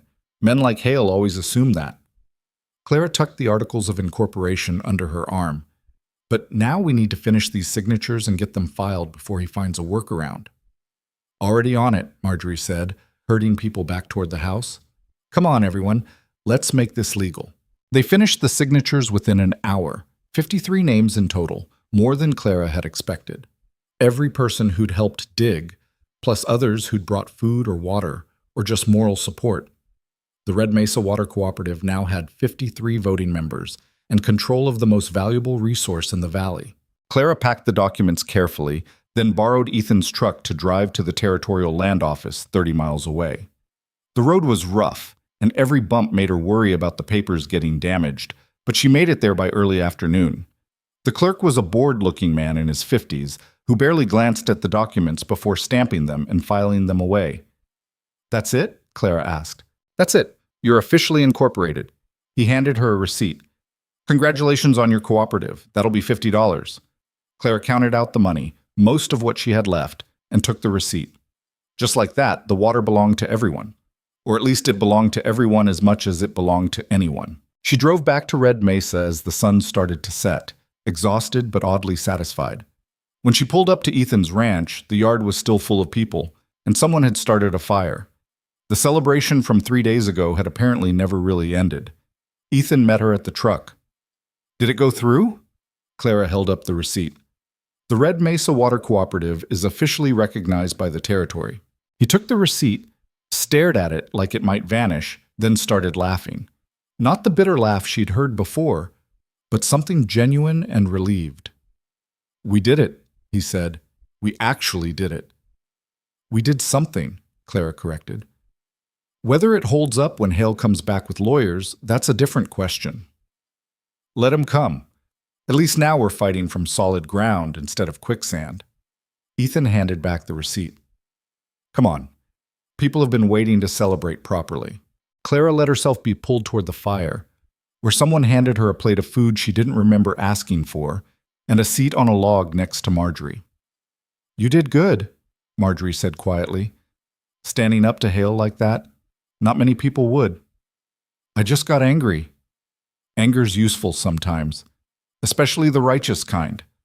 Marjorie poked at the fire with a stick. "You planning to stay?" The question caught Clara off guard. "Stay? In Red Mesa, now that the water's secured and the cooperative's established?" Clara looked around at the faces illuminated by firelight, people laughing, talking, sharing food like they hadn't been on the edge of starvation just days ago. She thought about her usual pattern: find water, prove the doubters wrong, leave before the gratitude turned to expectation. But this time felt different. This time she'd invested more than just her expertise. She'd put down money she couldn't afford to lose. She'd made enemies on behalf of people she barely knew. She'd stopped being just the stranger who found water and become something else. What that something was, she wasn't quite sure yet. "I don't know," she admitted. "I hadn't thought that far ahead." Marjorie smiled. "Well, you've got time to figure it out. Water's not going anywhere now." Clara hoped that was true, but in her experience, water was just the beginning. The real test came later, when the initial gratitude faded and the hard work of maintaining what you'd found set in. She stayed at the celebration until the fire burned down to embers and people started drifting home. Ethan walked her back to the house, both of them too tired to talk much. "Thank you," he said at the door to her room. "For everything. The water, the cooperative, standing up to Hale. I couldn't have done any of it without you. You would have found a way. Maybe. But it wouldn't have been as good." He paused, like he wanted to say more, then just nodded and headed to his own room. Clara closed the door and sat on the bed, pulling out her notebook. She should have been writing observations about the geological formation, about the well's flow rate, about practical matters. Instead, she found herself sketching the scene from earlier. Hale's face when she'd accused him of fraud, the crowd of people signing the cooperative documents, the fire reflected in their hopeful eyes. She was still sketching when sleep finally caught up with her, and her last thought before darkness was simple. Maybe this time would be different. Maybe this time she'd stay long enough to find out. The lawsuit arrived 2 weeks later, delivered by the same uncomfortable deputies who'd escorted Hale on his last visit. Clara was helping Ethan repair a fence when she saw them coming up the road, and her stomach dropped before they even reached the property line. "Mr. Cole," the older deputy said, handing over an envelope thick with legal paper. "You've been served." Ethan took it without a word. The deputies left quickly, like they didn't want to be associated with whatever was inside. Clara watched Ethan tear open the envelope, watched his face go pale as he scanned the first page. "What is it?" she asked, though she already knew. "Hale's filing suit against the cooperative. Claims we committed fraud in its formation, that the articles of incorporation were filed under false pretenses, that the water rights were never legitimately communal property." He flipped through the pages. He's asking the territorial court to dissolve the cooperative and award all water rights to him as compensation for his damaged investment. Clara felt cold despite the afternoon heat. On what grounds? Says here we conspired to defraud him of his legitimate claim as creditor, that we formed the cooperative specifically to circumvent his legal right to foreclose on assets. Ethan looked up from the papers. He's not wrong. That's exactly what we did. We didn't defraud anyone. We established legal protection for a communal resource. His lawyers probably see it different. Ethan folded the papers and shoved them back in the envelope. Court dates in 6 weeks. We need a lawyer. We can't afford a lawyer. Then we're going to lose. He threw the envelope onto the ground. Hale knows that. He's counting on it. He'll drag this through court until we run out of money, or hope, whichever comes first, and then he'll take everything. Clara picked up the envelope, brushing off the dust. There has to be someone who'd take the case, someone who believes in what we're trying to do. In Red Mesa? Clara, look around. We're barely keeping ourselves fed. Nobody here has the kind of money a real lawyer charges, and nobody from outside is going to take a case like this pro bono. Then we defend ourselves. Ethan laughed bitterly. Against Hale's team of Denver lawyers? We wouldn't last 10 minutes. We lasted this long. That was luck, and you bluffing about fraud charges that probably won't stick. He kicked at the fence post they'd been trying to fix. This is different. This is a real court with real judges and real consequences. We can't just make it up as we go. Clara wanted to argue, wanted to find some solution that didn't involve giving up. But he was right. She knew geology, not law. She could read the earth like a book, but legal documents might as well have been written in another language. What they'd managed so far was improvisation held together with hope and old Thomas's dusty law books. It wouldn't be enough. She was still thinking about this when Marjorie showed up an hour later, face flushed from hurrying, waving a newspaper she'd gotten from the morning stage. "Have you seen this?" she asked, breathless. "Seen what?" Clara took the paper. It was 3 days old from Denver, and Marjorie had circled an article on the 3rd page. The headline read, "Corruption Probe Expands to Territorial Land Deals." Clara's eyes skimmed the article. A Territorial Banking Commission investigation into questionable land purchases. Several prominent developers under scrutiny for using insider information to acquire distressed properties. Names were listed, and there, in the 3rd paragraph, was Victor Hale. "He's being investigated," Marjorie said, almost gleeful, "for exactly what you accused him of, buying up debt using inside knowledge about property values." Clara read more carefully.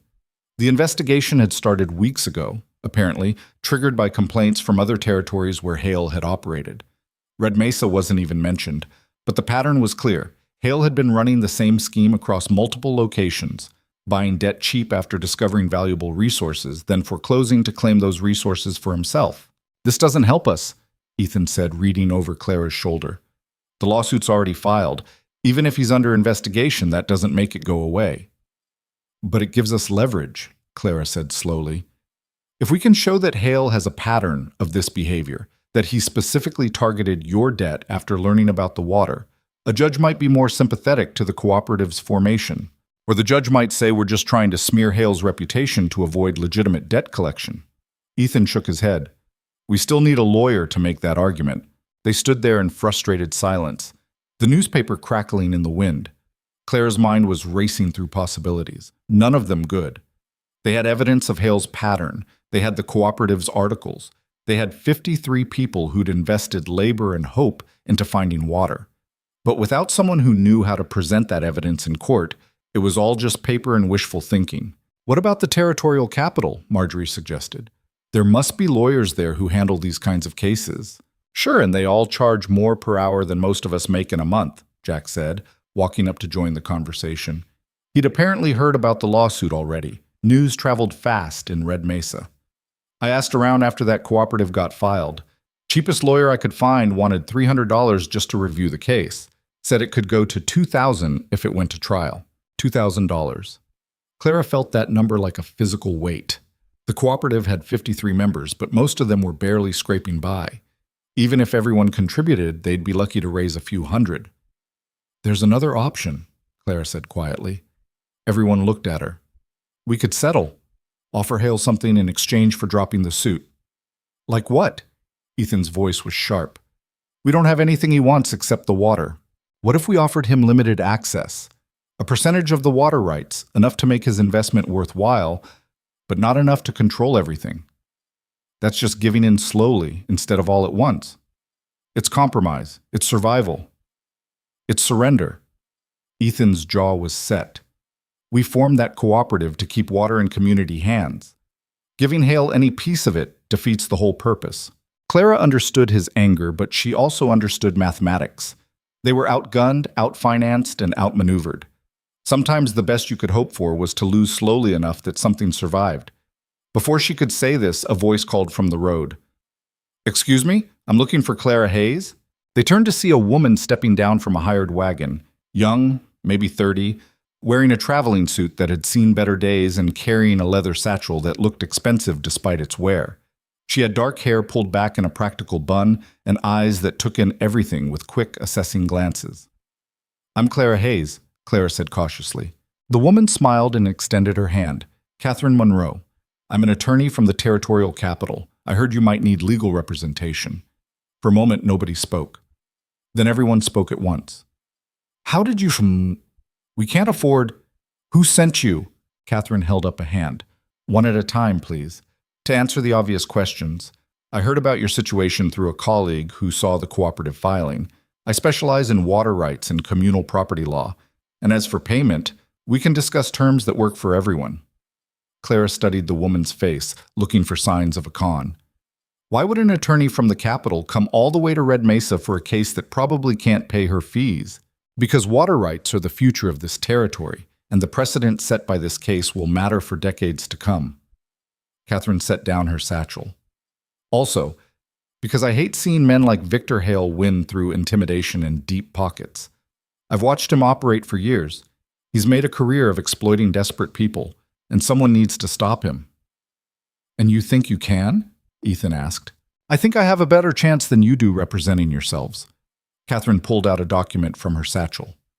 "I've reviewed the lawsuit. It's aggressive, but it has weaknesses. Hale's claiming fraud in the cooperative's formation, but that requires proving intentional deception. If we can show that the cooperative was formed for legitimate communal benefit, with proper legal procedure, his claim falls apart." "That's what we did," Marjorie said. "We formed it to protect the water for everyone." "I know. I read the articles of incorporation. They're actually quite well drafted, considering you put them together in a day with a former clerk's help." Katherine looked at Clara. "You're the geologist who found the water?" Clara nodded. "Then you'll be a key witness. Your expertise and the circumstances of the discovery will be crucial to establishing that this was a genuine communal effort, not a conspiracy to defraud." Katherine tucked the document away. "But I'm getting ahead of myself. First, we need to discuss whether you want my help." "How much would this cost?" Jack asked bluntly. "Normally, about $2,000 for a case this complex." Katherine paused as several people groaned.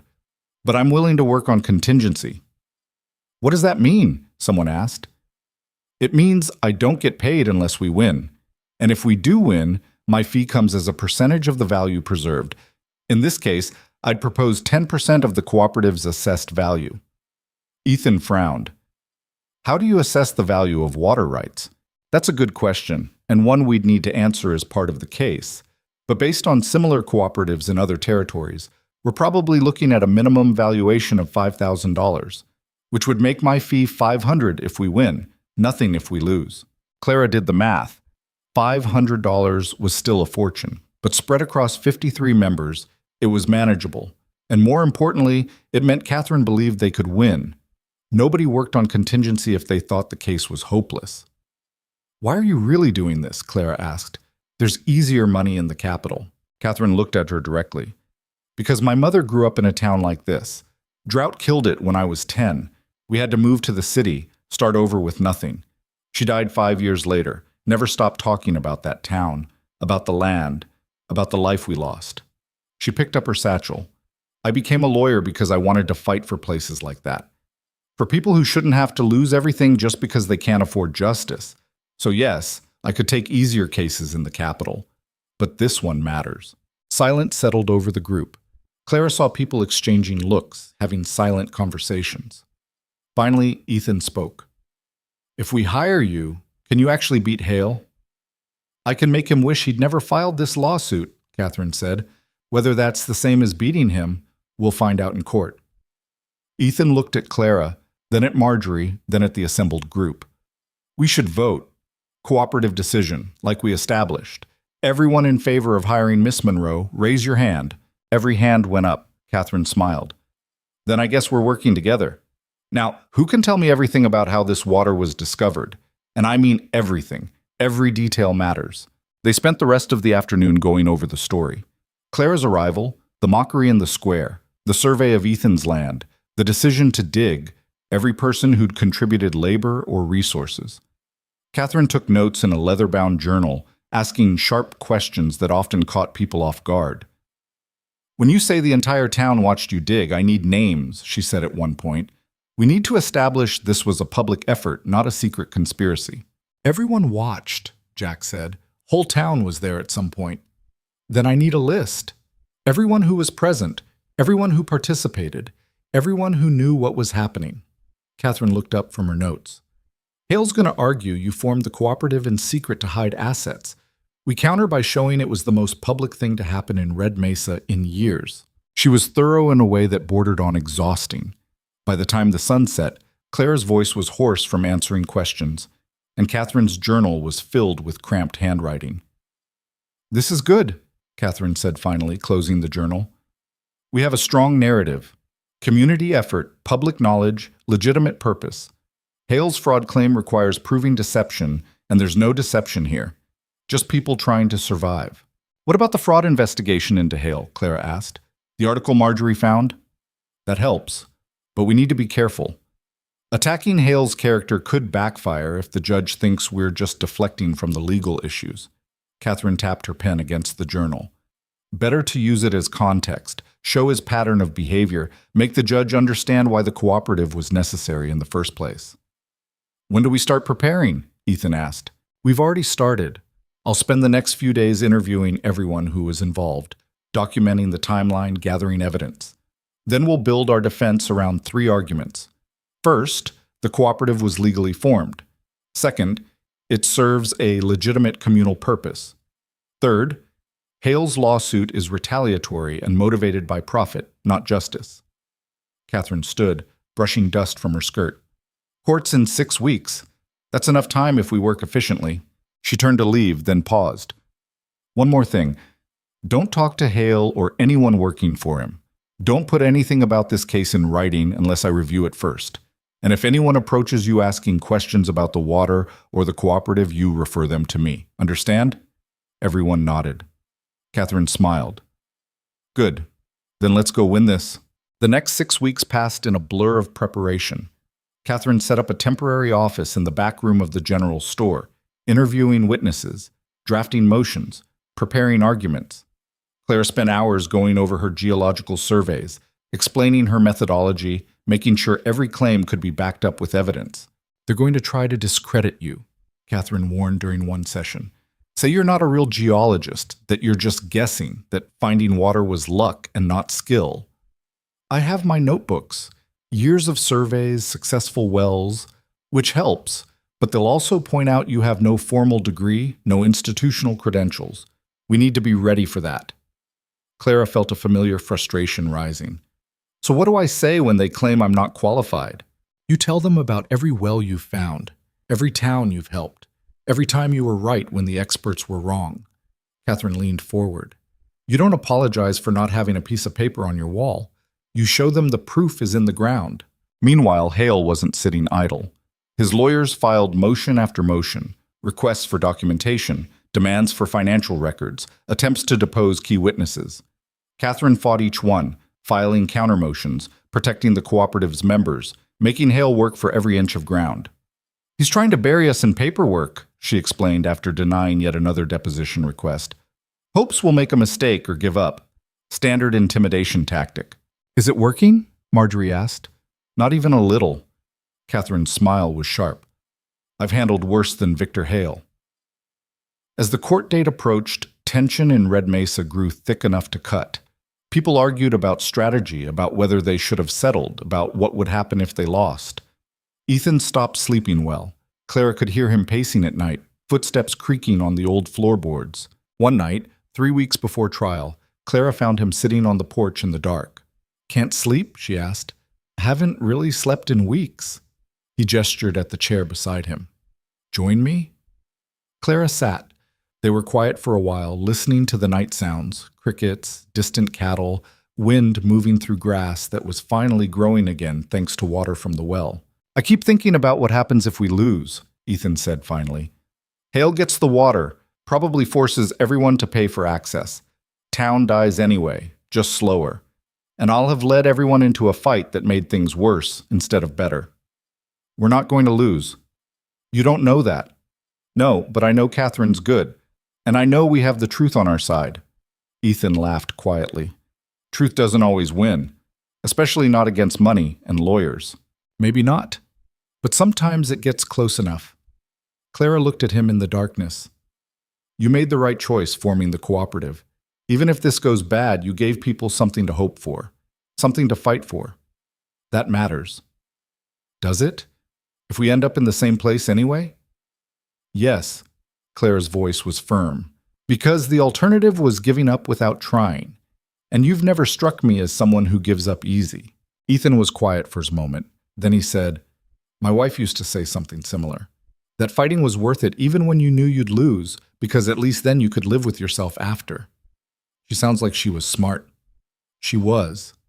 Smarter than me by a mile. He paused. She would have liked you, I think. The way you don't back down from things that need doing. Clara felt something warm and uncomfortable settle in her chest. I'm just stubborn. So was she. Made a good pair of us. He stood up, stretching. I should try to sleep. Big day tomorrow. Katherine wants to run through my testimony again. Ethan? He turned back. We're going to win this, Clara said. I don't know how I know, but I do. We're going to win. He smiled, and for the first time in weeks, it looked genuine. I hope you're right, because if you're not, I'm going to be very annoyed that I believed you.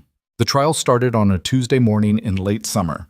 The territorial courthouse was in a town 30 miles east of Red Mesa, a substantial building that made Clara feel small and out of place.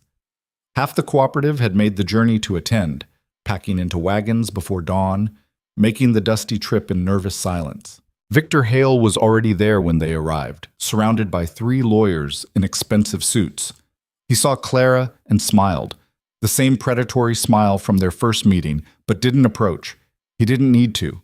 His presence alone was intimidating enough. The courtroom was smaller than Clara expected, with wooden benches worn smooth by decades of use. The judge's bench loomed at the front, empty and waiting. Katherine directed everyone to seats, checking her notes one last time, looking calm in a way Clara desperately wanted to feel.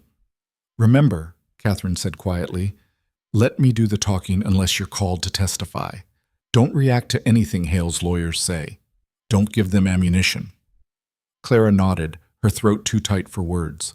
The bailiff called the court to order and Judge Marcus Blackwood entered, a man in his 60s with steel gray hair and a face that suggested he'd heard every argument and believed none of them. He settled into his chair, shuffled some papers, and looked out over the courtroom with the expression of someone who'd rather be anywhere else. All right, he said, let's get this over with. Case number 427, Hale versus the Red Mesa Water Cooperative. Mr. Harrison, you're representing the plaintiff? One of Hale's lawyers stood, a tall man with perfect posture and a voice trained to fill rooms. That's correct, Your Honor. Thomas Harrison, representing Mr. Victor Hale in his claim against the illegally formed Red Mesa Water Cooperative. And Miss Monroe, you're representing the cooperative? Katherine stood. Yes, Your Honor. Katherine Monroe, representing the 53 members of the legitimately established Red Mesa Water Cooperative. Judge Blackwood's mouth twitched. It might have been a smile. I see we're already disagreeing on basic facts. This should be entertaining. Mr. Harrison, present your opening argument. Harrison launched into a polished speech about property rights, legal obligations, and the sanctity of debt collection. He painted Hale as a legitimate businessman who'd purchased a legal debt in good faith, only to be defrauded by a group of conspirators who'd formed a fake cooperative to hide assets. He made the cooperative sound like a criminal enterprise, made Clara sound like a con artist, made the whole thing sound sinister and calculated. Clara's hands clenched in her lap. Katherine had warned her this would happen, but hearing it was different from knowing it was coming. She forced herself to breathe slowly, to keep her face neutral, to trust Katherine. When Harrison finished, Katherine stood for the defense. Your Honor, she began, my opposing counsel has painted an interesting picture, but like most fiction, it falls apart when you examine the facts. She walked the judge through the timeline. Clara's arrival, the drought, the desperate situation, the decision to dig. She described the public nature of the effort, the dozens of witnesses, the communal investment of labor and hope. She quoted from the territorial statutes governing communal resources, from precedents in other territories, from the cooperative's own articles of incorporation. This wasn't a conspiracy, Katherine said. This was survival. 53 people came together to develop a resource that benefited everyone. They followed the law. They filed the proper paperwork. They created something legitimate and necessary. And now Mr. Hale wants to take it away because he didn't get there first. She sat down and Clara saw Judge Blackwood making notes. His expression gave nothing away. "Very well," the judge said. "Mr. Harrison, call your first witness." The trial moved into testimony. Hale's lawyers called experts who questioned Clara's credentials, who testified that communal water rights were unusual in this territory, who suggested the cooperative was formed too quickly to be legitimate. Katherine cross-examined each one, poking holes in their arguments, forcing them to admit uncertainties. Then Harrison called Victor Hale himself. Hale took the stand looking confident and wronged, the picture of a businessman unfairly maligned. He testified about purchasing the debt in good faith, about offering Ethan reasonable settlement terms, about being blindsided by the sudden formation of the cooperative. "I had no idea they were planning this," he said, managing to sound both hurt and indignant. "I made a legal purchase, offered a fair deal, and they responded by hiding assets and accusing me of fraud." "And these fraud accusations," Harrison prompted, "were they based on any evidence?" "None whatsoever. Miss Hayes simply made wild claims to intimidate me." Hale looked directly at Clara. "I understand she has a history of this, wandering from town to town, making promises she can't keep, leaving before people realize they've been deceived." Katherine was on her feet immediately. "Objection. That's speculation and character assassination, not testimony." "Sustained," Judge Blackwood said. "Mr. Hale, stick to facts you can prove." But the damage was done. Clara felt eyes on her, felt doubt creeping into the room like smoke. She wanted to stand up, to defend herself, but Katherine had been clear. Let the lawyer handle it. When it was Katherine's turn to cross-examine, she stood slowly, deliberately, and Clara saw something predatory in her expression. "Mr. Hale," Katherine began, "when exactly did you first learn about the water discovery at Mr. Cole's ranch?" "I don't recall the exact date." "Was it before or after you purchased his debt?" "I'm not sure, sir." "Let me help you remember." Katherine pulled out a document. "This is a statement from the clerk at Red Mesa's general store. She remembers you coming in the day after the well was struck, asking detailed questions about the water, about who was involved, about property boundaries. Does that refresh your memory?" Hale's confidence slipped slightly. "I may have asked some questions." "Detailed questions about a major discovery. The day after it happened." Katherine moved closer. "And then 3 weeks later you purchased Mr. Cole's debt. Quite a coincidence." "I was already considering the purchase." "Were you?" "Because the bank's records show you first contacted them 2 weeks after the well was struck. Not before. After." Katherine placed another document on the evidence table. "And you purchased the debt for 70 cents on the dollar, a significant discount, from a bank that didn't know about the water discovery because it hadn't been publicly reported yet. But you knew, because you'd asked questions, because you'd investigated." Harrison was on his feet. "Your Honor, this is speculation." "It's a question based on documented evidence," Katherine countered. "Mr. Hale has claimed he acted in good faith. I'm entitled to test that claim." Judge Blackwood considered this. "I'll allow it. Mr. Hale, answer the question. Did you know about the water discovery when you purchased the debt?" Hale's jaw tightened. "I had heard rumors." "Rumors you investigated and confirmed before making your purchase?" "I did my due diligence, yes. Due diligence that gave you material knowledge about a significant increase in property value, knowledge the bank didn't have when they sold you the debt at a discount." Katherine let that hang in the air. "Sounds less like good faith and more like insider trading, Mr. Hale." "Objection!" Harrison was nearly shouting. "Counsel is making arguments, not asking questions." "Withdrawn," Katherine said smoothly. "No further questions." She sat down, and Clara saw something that looked like fear flicker across Hale's face before he composed himself. The confident businessman had cracks showing. The trial continued for 3 more days. Katherine called witnesses, people from Red Mesa who testified about the public nature of the well digging, about the communal effort, about the desperation that had driven them to try something unprecedented. She called old Thomas, who explained the legal research behind the cooperative's formation.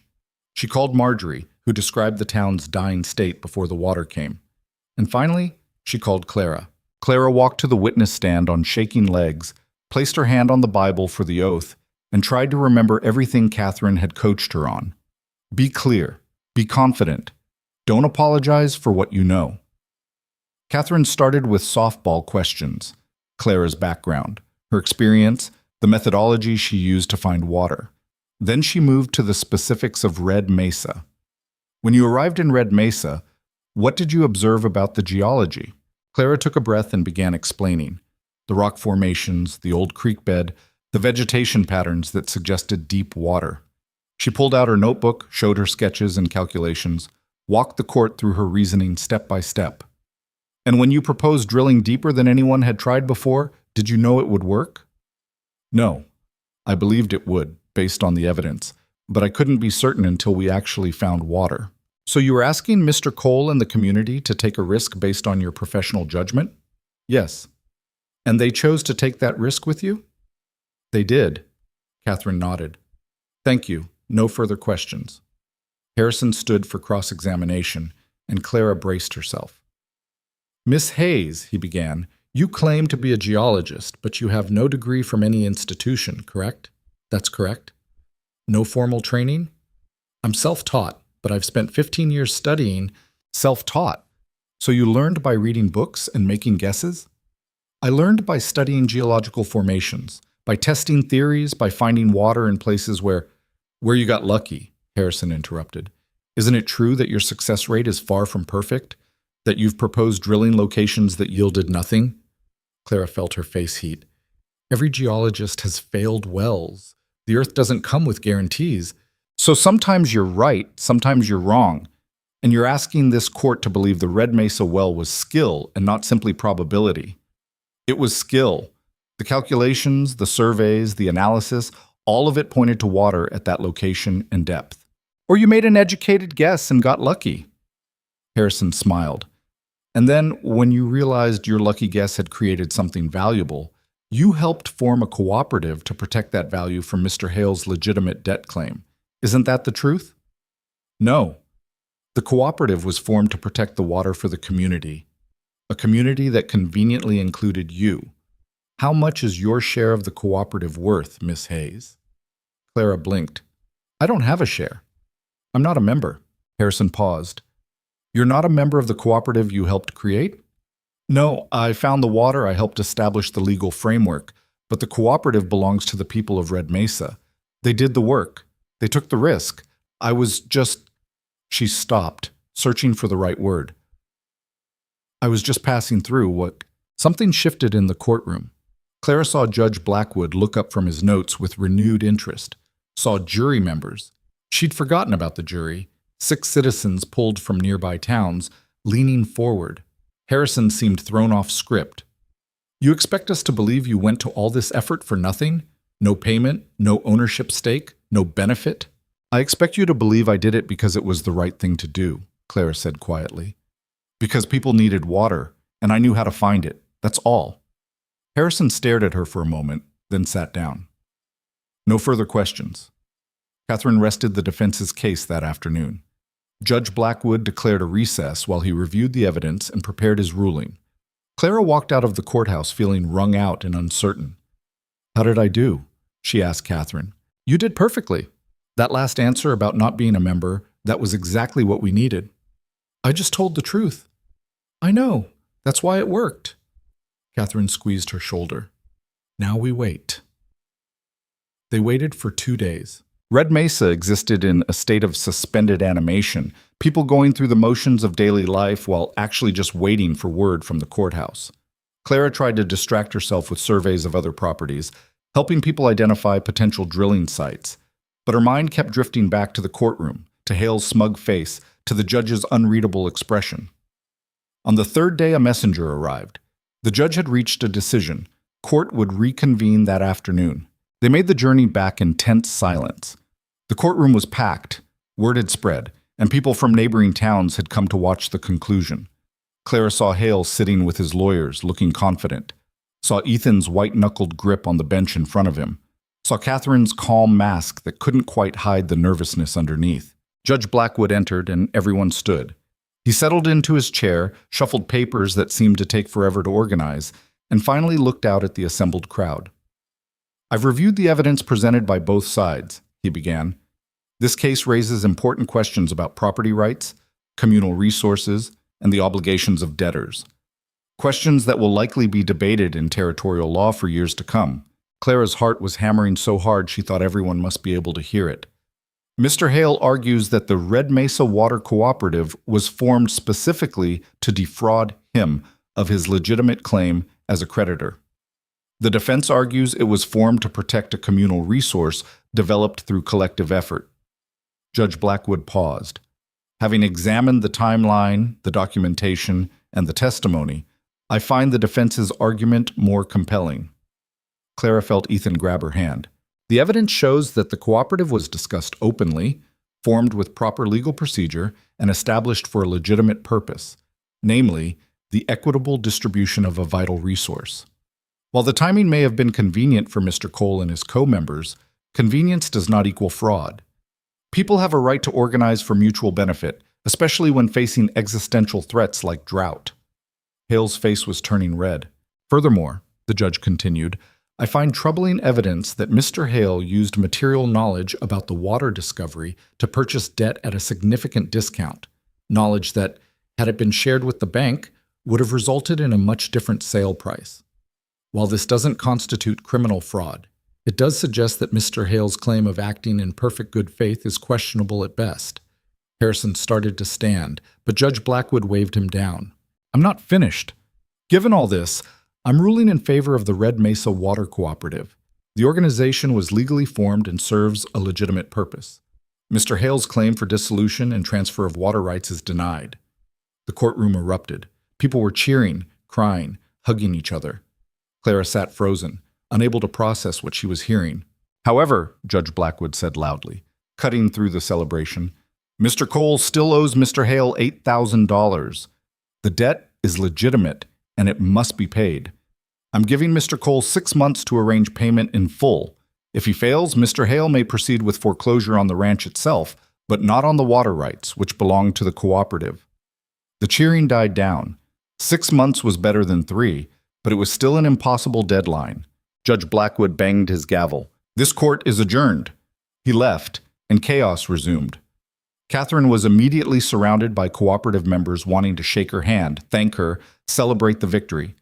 Clara slipped away from the crowd, needing air, needing space to think. She found Ethan outside, sitting on the courthouse steps, head in his hands. We won, she said, sitting beside him. We won the battle. The war's still going. He looked at her. 6 months to pay $8,000. I'm not sure that's any more possible than 3 months was. We'll figure something out. Like what? Even with the water, I can't raise that kind of money that fast. And if Hale forecloses on the ranch, he might not get the water, but I lose everything else. My home, my land, everything my family built. Clara didn't have an answer for that. He was right. They'd saved the water, but they hadn't saved Ethan. And somehow, that felt like only half a victory. There has to be a way, she said finally. We just have to find it. Ethan laughed without humor. You're an optimist. I've noticed that about you. I'm a geologist.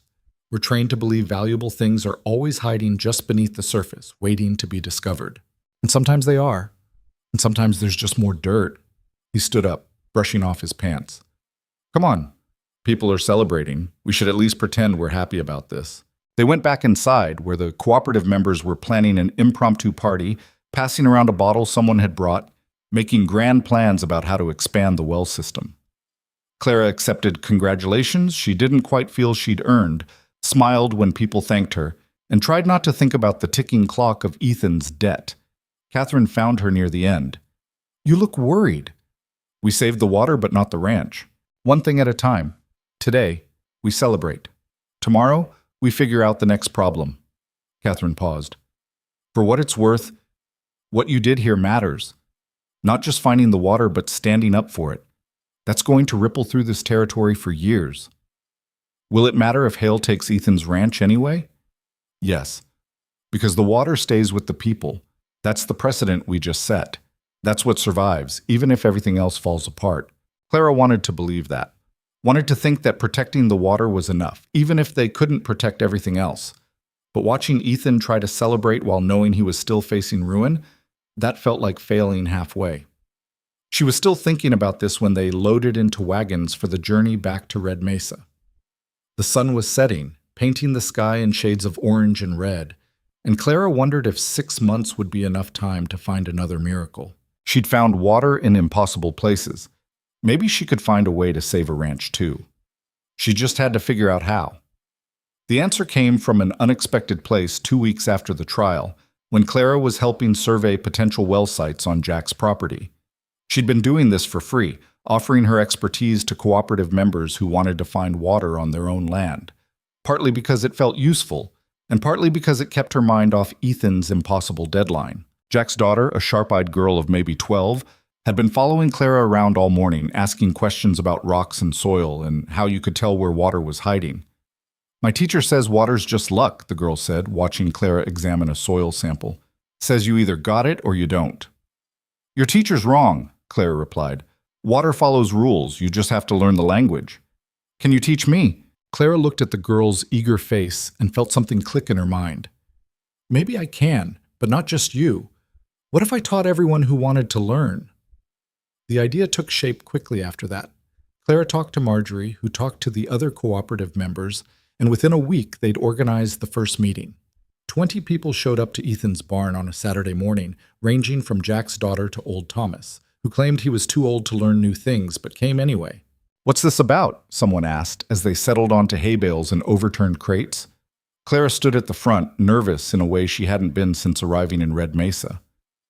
"I've been thinking about the cooperative, about water rights and sustainability, and I realized we have a problem." "Besides Ethan's debt?" Jack asked. "Related to it, actually. Right now the cooperative controls one well. But what happens in another drought? What happens if that well runs dry or can't support the whole valley?" Clara pulled out her notebook. "We need more wells, multiple sources, a real water system that can survive whatever comes next." "That takes money," Marjorie pointed out. "Money we don't have." "It takes knowledge," Clara corrected, "and that's something I can give you. If I teach you how to survey land, how to read geological formations, how to identify potential water sources, you can find water yourselves. And every new well you dig increases the cooperative's value and sustainability." She saw understanding dawn on faces around the barn. "You want to train us to be geologists," Ethan said slowly. "I want to train you to be water finders. You won't know everything I know. That would take years. But you can learn enough to identify promising sites, enough to make informed decisions about where to drill, enough to stop relying on outside experts who charge fortunes and might be wrong anyway." Old Thomas leaned forward. "And if we find more water, the cooperative becomes more valuable." "Exactly." "Right now, a judge assessed us at $5,000 minimum. But with multiple wells, with a proven system, with trained members who can continue developing new sources, we could be worth 10 times that, 20 times. "Still doesn't solve Ethan's debt problem," someone said. "No, but it changes our options." Clara had been thinking about this for days, running numbers, considering angles. What if the cooperative bought Ethan's ranch? Silence fell over the barn. "What?" Ethan said. "The cooperative buys your ranch for $8,000, enough to pay off Hale. You deed the land to the cooperative, which means it becomes communal property, protected the same way the water is. And in exchange, you remain as steward. You live on the land, manage the property, keep doing what you've been doing, but legally, it belongs to everyone." Ethan was shaking his head. "I can't ask people to pay $8,000. "You're not asking, I'm proposing." Clara looked around the barn. "How many members do we have?" 53, Marjorie said. "If everyone contributed equally, that's about $150 per person.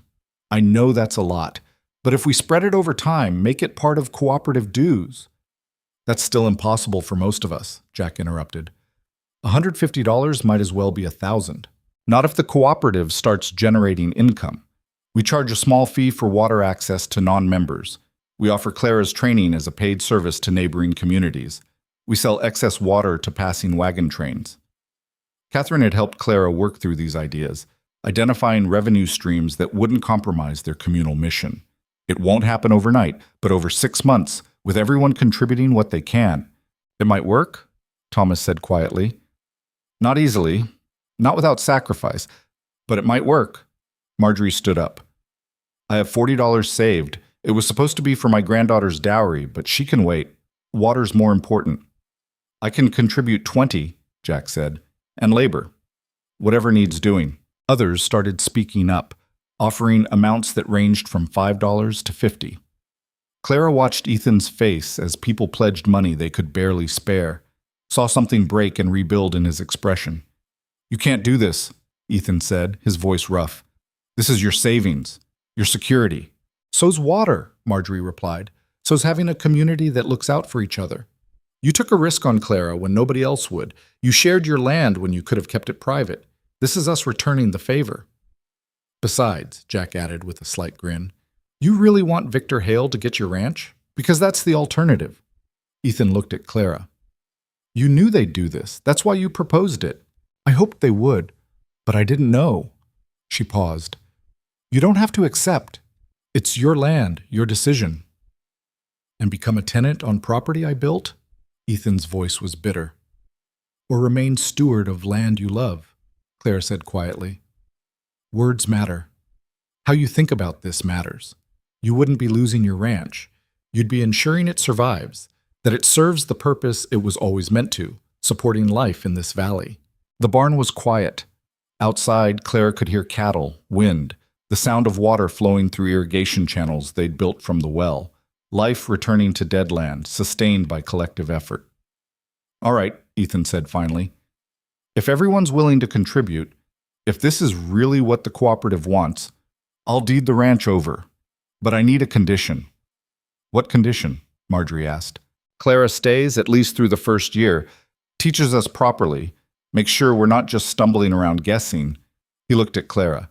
You've been talking about leaving since you got here, about this just being another stop. But we need you. Clara felt trapped and flattered in equal measure. She'd been planning to stay for a few months anyway, to help with training, but a year? That was longer than she'd stayed anywhere in her adult life. Longer than felt safe. Why? She asked. Because you understand this in a way we don't. Because you can see things we miss. Because... Ethan stopped, seeming to struggle with words. Because you're part of this now, whether you meant to be or not. And it won't work right without you. Clara looked at the faces watching her. These people who'd laughed at her when she arrived, who'd doubted her, who'd slowly become something like friends. She thought about all the towns she'd left, all the wells she'd found and abandoned, always moving before she had to care too much. But Red Mesa was already past that point. She cared. She'd invested more than expertise here. She'd invested hope and money and pieces of herself she couldn't take back. 1 year, she said. I'll stay 1 year, train people properly, make sure the system's sustainable. After that, we'll see, Ethan finished. The cooperative vote happened the next day. The proposal passed unanimously, 53 people agreeing to pool resources, take on debt, and buy a ranch they'd collectively own. Katherine drew up the paperwork, making it legal and binding. Members committed to monthly contributions based on what they could afford, with the understanding that those who contributed more wouldn't get more rights. The cooperative stayed democratic, 1 vote per member, regardless of financial input. Clara threw herself into teaching. She organized classes 3 times a week in Ethan's barn, walking people through geological basics, teaching them to read landscapes the way she'd learned to over years of trial and error. She showed them how to test soil composition, how to identify rock layers, how to use simple tools to measure depth and moisture. Some people picked it up quickly. Jack's daughter became Clara's unofficial assistant, soaking up information like the dry earth soaked up rain. Others struggled but kept coming anyway, determined to understand. Why is this rock different from this one? Someone would ask, holding up 2 samples that looked identical. Density, porosity, the way it formed. Clara would explain patiently, using simple language instead of technical terms. This one's volcanic. See the tiny air pockets? Water can move through those. This one's sedimentary, compressed so tight water can't penetrate. That matters when you're trying to figure out where water can flow versus where it gets trapped. Between teaching sessions, Clara surveyed properties across the valley. She identified 3 promising sites for new wells, working with cooperative members to mark locations and plan drilling schedules. The first new well, on Marjorie's property, struck water at 38 feet, validating Clara's survey and proving the training was working. News of this spread. Within weeks, Clara was getting requests from neighboring communities. Could she come survey their land? Could she teach their people? The cooperative saw an opportunity. They started offering Clara's services for a fee, splitting the income between paying down Ethan's debt and funding new well development in Red Mesa. It was exhausting. Clara worked from dawn until dark most days, surveying land, teaching classes, documenting everything in her notebooks for future reference. But it was also satisfying in a way she'd never quite experienced before. She wasn't just finding water anymore. She was teaching others to find it, making the knowledge accessible instead of keeping it locked in her head. Ethan helped where he could. He organized work crews for drilling, managed the cooperative's finances, dealt with the endless paperwork that came with communal ownership. They developed an easy partnership, working side by side without needing many words. Sometimes, late at night, they'd sit on his porch. The cooperative's porch, technically, but it still felt like his, and talk about the day's problems and small victories. We raised another $200 this week, Ethan said one evening, about 3 months into the 6-month deadline. Between membership fees and the surveying contracts Clara's been doing, that puts us at $4,200 total. Clara did quick math. Halfway there with 3 months left. It's not going to be enough. It might be. You always say that. And I'm usually right. She paused. The cattle are recovering. When can you sell some? Another month? Maybe 2? But even healthy, they won't bring premium prices. Markets flooded with cattle from territories that didn't have drought. Ethan rubbed his face. We'll get maybe $1,500 for the whole herd if we're lucky. $1,500 plus $4,200 is $6,100. We'd only need $1,900 more. Only. Ethan laughed. Clara, I appreciate the optimism, but we're running out of time and options. Even if we scrape together the full amount, Hale's going to fight the payment, claim it's not in the terms, that we're paying with cooperative money instead of my personal funds something. He wants this land, and he's not going to just accept defeat. Clara knew he was right.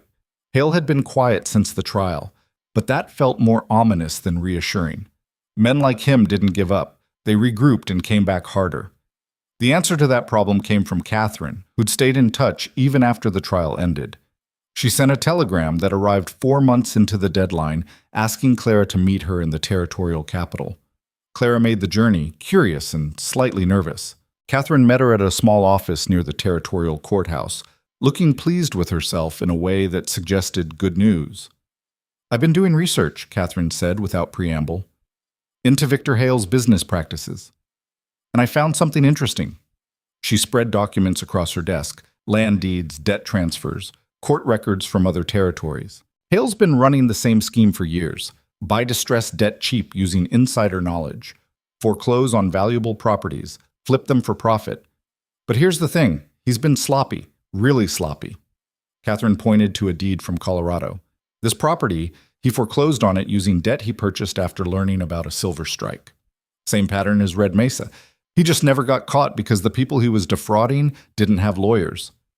How does this help us? Because I've been in contact with some of those people, and they're willing to testify about Hale's pattern of behavior if we file a formal fraud complaint with the Territorial Banking Commission. Katherine smiled. A real complaint this time, not just a threat, with multiple victims and documented evidence. Clara felt hope rise in her chest. Would that stop the debt collection? Better. It would invalidate the debt purchase entirely. If we can prove Hale acquired Ethan's debt through fraud, using material knowledge he shouldn't have had, then the sale is void. The debt reverts to the original bank, which would have to renegotiate terms. The bank might be more reasonable than Hale. The bank is drowning in bad debt and just wants to recover what it can. I've already had preliminary conversations with them. If we can void Hale's purchase, they're willing to restructure Ethan's loan, extend the payment timeline, reduce the interest, accept the ranch deed as collateral without forcing immediate sale. Clara wanted to believe this could work, but she'd learned to be cautious. What do we need to do? File the complaint, get the victims to testify, present the evidence at a commission hearing. Katherine paused. And pay the filing fee, which is $200. I'll pay it. Clara, you've already put in so much. I'll pay it, Clara repeated firmly. This ends Hale's scheme, not just in Red Mesa, but everywhere he's been operating. That's worth $200. Katherine studied her face. You really care about this, about these people. I care about stopping men who profit from desperation. Clara thought about all the towns she'd passed through, all the Victor Hales she'd seen operating in different forms. And yes, I care about Red Mesa, more than I planned to. They filed the complaint the next day. Within 2 weeks, the Territorial Banking Commission had scheduled a hearing. Katherine brought in her witnesses, property owners from 3 different territories who'd lost land to Hale using the same pattern. The evidence was overwhelming. Hale showed up with his lawyers, but Clara could see the fear beneath his bluster. This wasn't one isolated case anymore. This was a pattern, and patterns were harder to explain away as coincidence. The commission hearing took 2 days. Clara testified about Hale's behavior in Red Mesa, about his questions at the general store, about the suspicious timing of the debt purchase. Other victims told similar stories, Hale appearing right after valuable discoveries, asking probing questions, then suddenly purchasing debts at suspicious discounts. The commission's ruling came down hard. Hale's debt purchases in 4 territories, including Red Mesa, were declared void due to fraudulent acquisition using material insider knowledge. He was ordered to return all foreclosed properties, pay fines totaling $15,000, and face potential criminal charges if he continued operating in the territory. Clara watched Hale's face as the ruling was read. He looked smaller somehow, diminished by consequences he'd probably never expected to face. Men like him usually didn't. After the hearing, Katherine pulled Clara aside. The original bank has agreed to restructure Ethan's loan. 5-year payment plan, reduced interest, no foreclosure as long as payments stay current. The cooperative can manage the payments from its regular income without the emergency fundraising. Clara felt something tight in her chest finally release.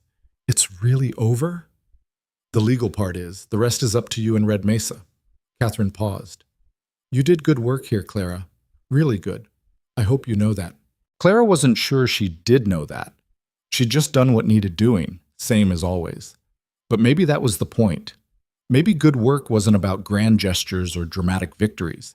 Maybe it was just about showing up and doing what needed doing, over and over, until something changed. She returned to Red Mesa with the news, and the celebration that followed made the post-trial party look subdued. People danced in the streets.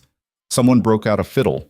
Children ran wild while their parents laughed and cried and toasted the future with whatever liquid was handy. Ethan found Clara sitting apart from the celebration, on the edge of the crowd, watching. You okay? He asked. Just thinking. About? About how much has changed in 6 months. When I got here, this town was dying. Now look at it. She gestured at the celebration, at the people who'd found reasons to hope again. It's alive. Because of you. Because of water. I just helped find it. Ethan sat down beside her. You did more than find water. You taught us to believe in ourselves, to fight for what matters, to work together instead of just surviving alone. He paused. That's worth more than any well. Clara didn't know what to say to that, so she said nothing. They sat in comfortable silence, watching Red Mesa celebrate its survival. You said you'd stay a year, Ethan said eventually. It's been 6 months. I remember. Are you going to leave when the year's up? Clara had been avoiding thinking about that. The safe answer was yes. Stick to the plan, finish the training, move on like she always did. But the honest answer was more complicated. I don't know, she admitted. I've never stayed anywhere this long. Never let myself care this much. It scares me. Why? Because caring means it hurts when you lose things, and everyone loses things eventually. She thought about her own wandering life, about deliberately keeping herself unattached, about the loneliness she'd accepted as the price of independence. I've spent years making sure I never had anything I couldn't walk away from. And now? Now I have people I don't want to walk away from, a place that feels like it might become home, work that matters. She looked at him. That's terrifying. Ethan smiled. Welcome to being human. It's supposed to be terrifying. You make it sound simple. It's not simple, but it's better than the alternative. He stood, offered her his hand. Come on. You should be celebrating with everyone else. This is your victory, too. Clara let him pull her up, let him lead her into the crowd of dancing, laughing people. Marjorie grabbed her for a spinning dance that left her dizzy. Jack's daughter showed her the rock samples she'd been collecting, explaining their properties with the confidence of someone who'd actually learned something. Old Thomas offered her a drink that burned going down and made her eyes water. And through it all, Clara felt something unfamiliar settling in her chest.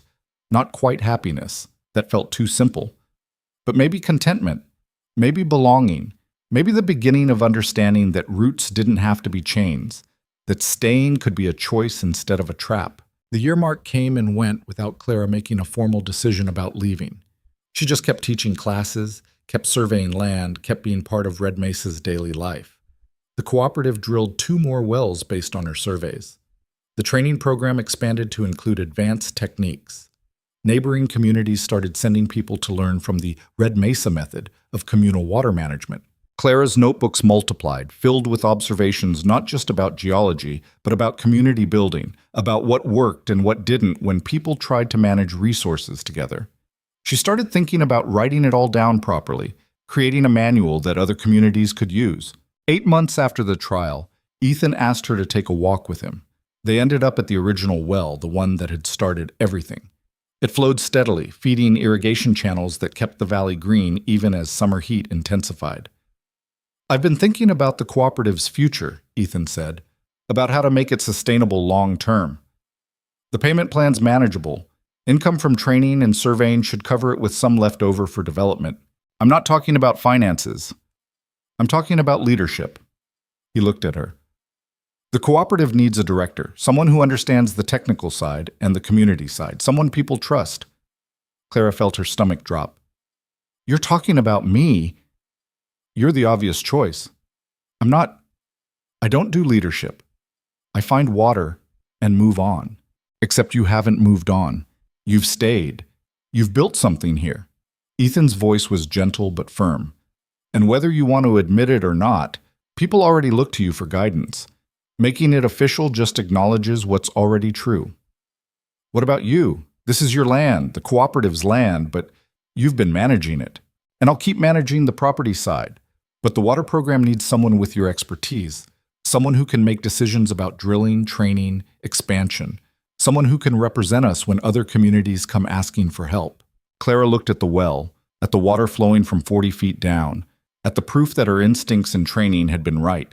She thought about all the people she'd taught, all the communities that had started reaching out, all the potential for this work to spread beyond Red Mesa. I'd want final say on technical decisions, she said slowly.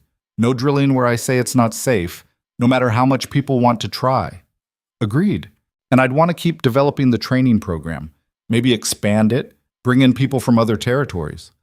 Also agreed. And I'm not good with people.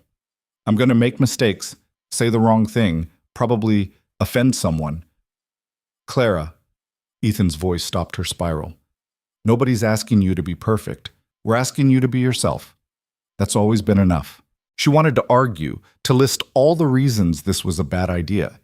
But standing there by the well they dug together, looking at what they'd built from nothing but desperation and hope. The arguments felt hollow.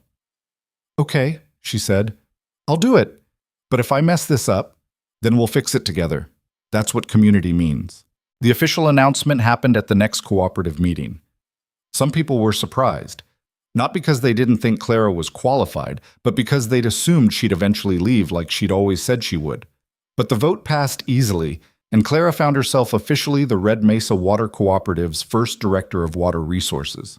The job came with challenges she hadn't anticipated: mediating disputes about well placement, balancing the needs of different properties, deciding when to take on paid work from outside communities versus focusing on internal development. But it also came with satisfactions: watching people successfully apply what she'd taught them, seeing the cooperative's reputation grow, knowing they were building something that would outlast all of them. A year and a half after arriving in Red Mesa, Clara woke up one morning and realized she'd stopped thinking about leaving. Somewhere between teaching classes and surveying land and sitting on Ethan's porch talking about crop rotation and water tables, she'd become part of the fabric of this place.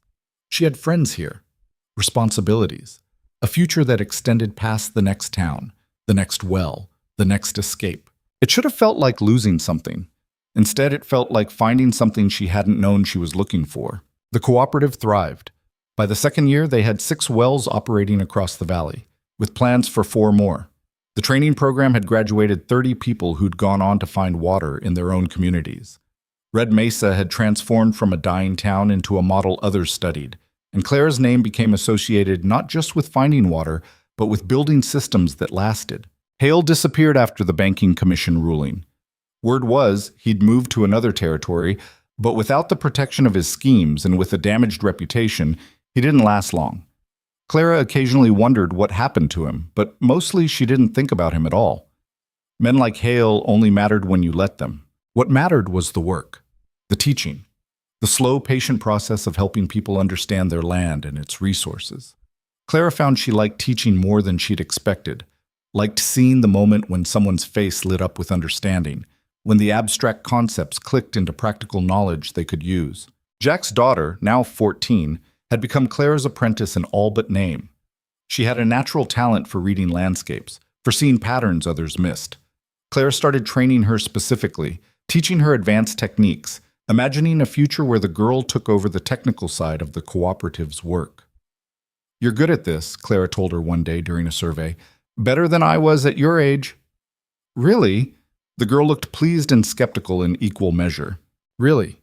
You have the eye for it, the patience. Those matter more than experience sometimes. Will you teach me everything? All your methods?" Clara thought about her notebooks, years of accumulated knowledge and hard-won lessons.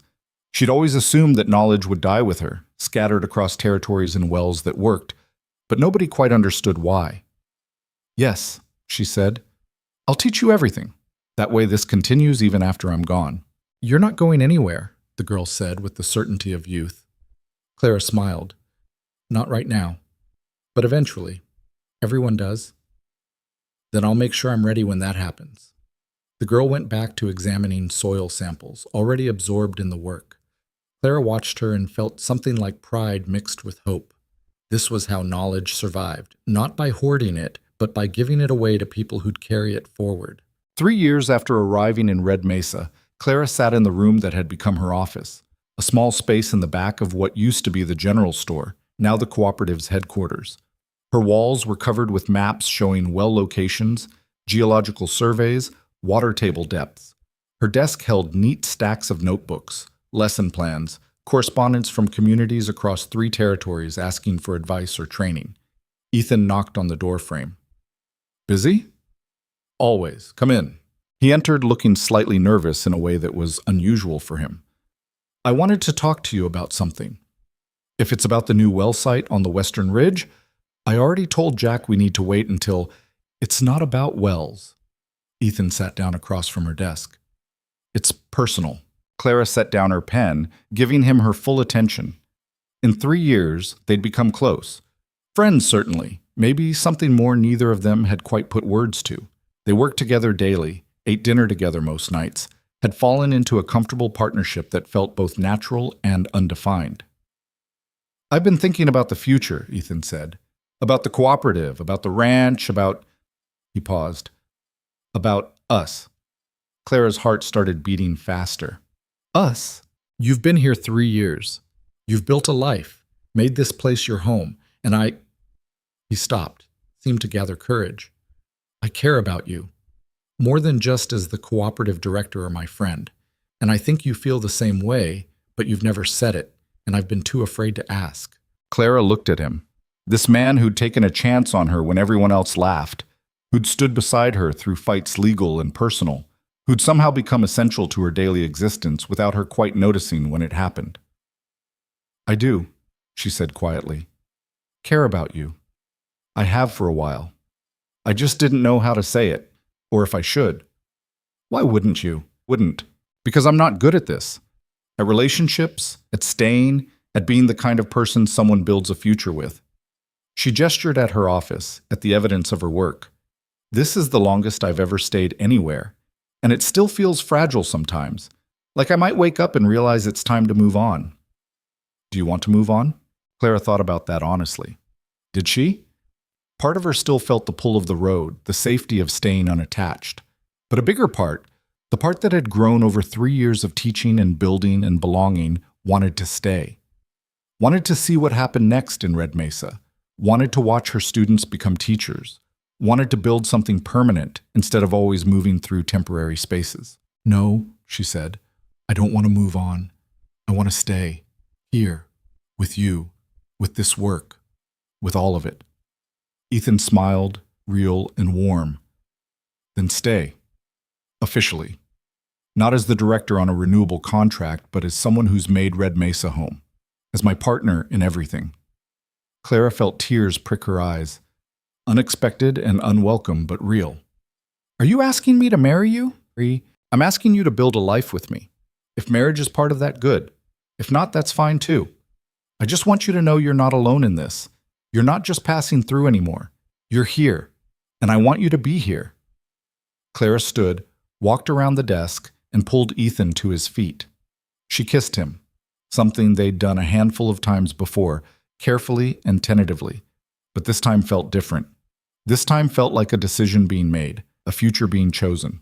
Yes, she said when they broke apart. To all of it. To staying, to building a life, to whatever comes next. Yes.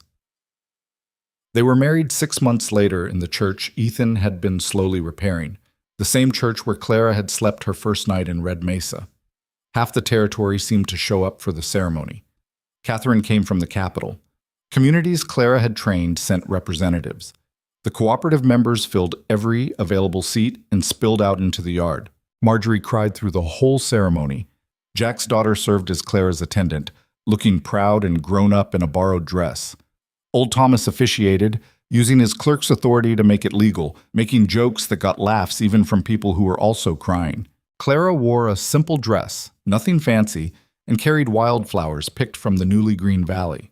Standing beside Ethan, looking out at all those faces, people who'd mocked her, doubted her, and eventually trusted her, she felt something she'd spent her whole adult life avoiding.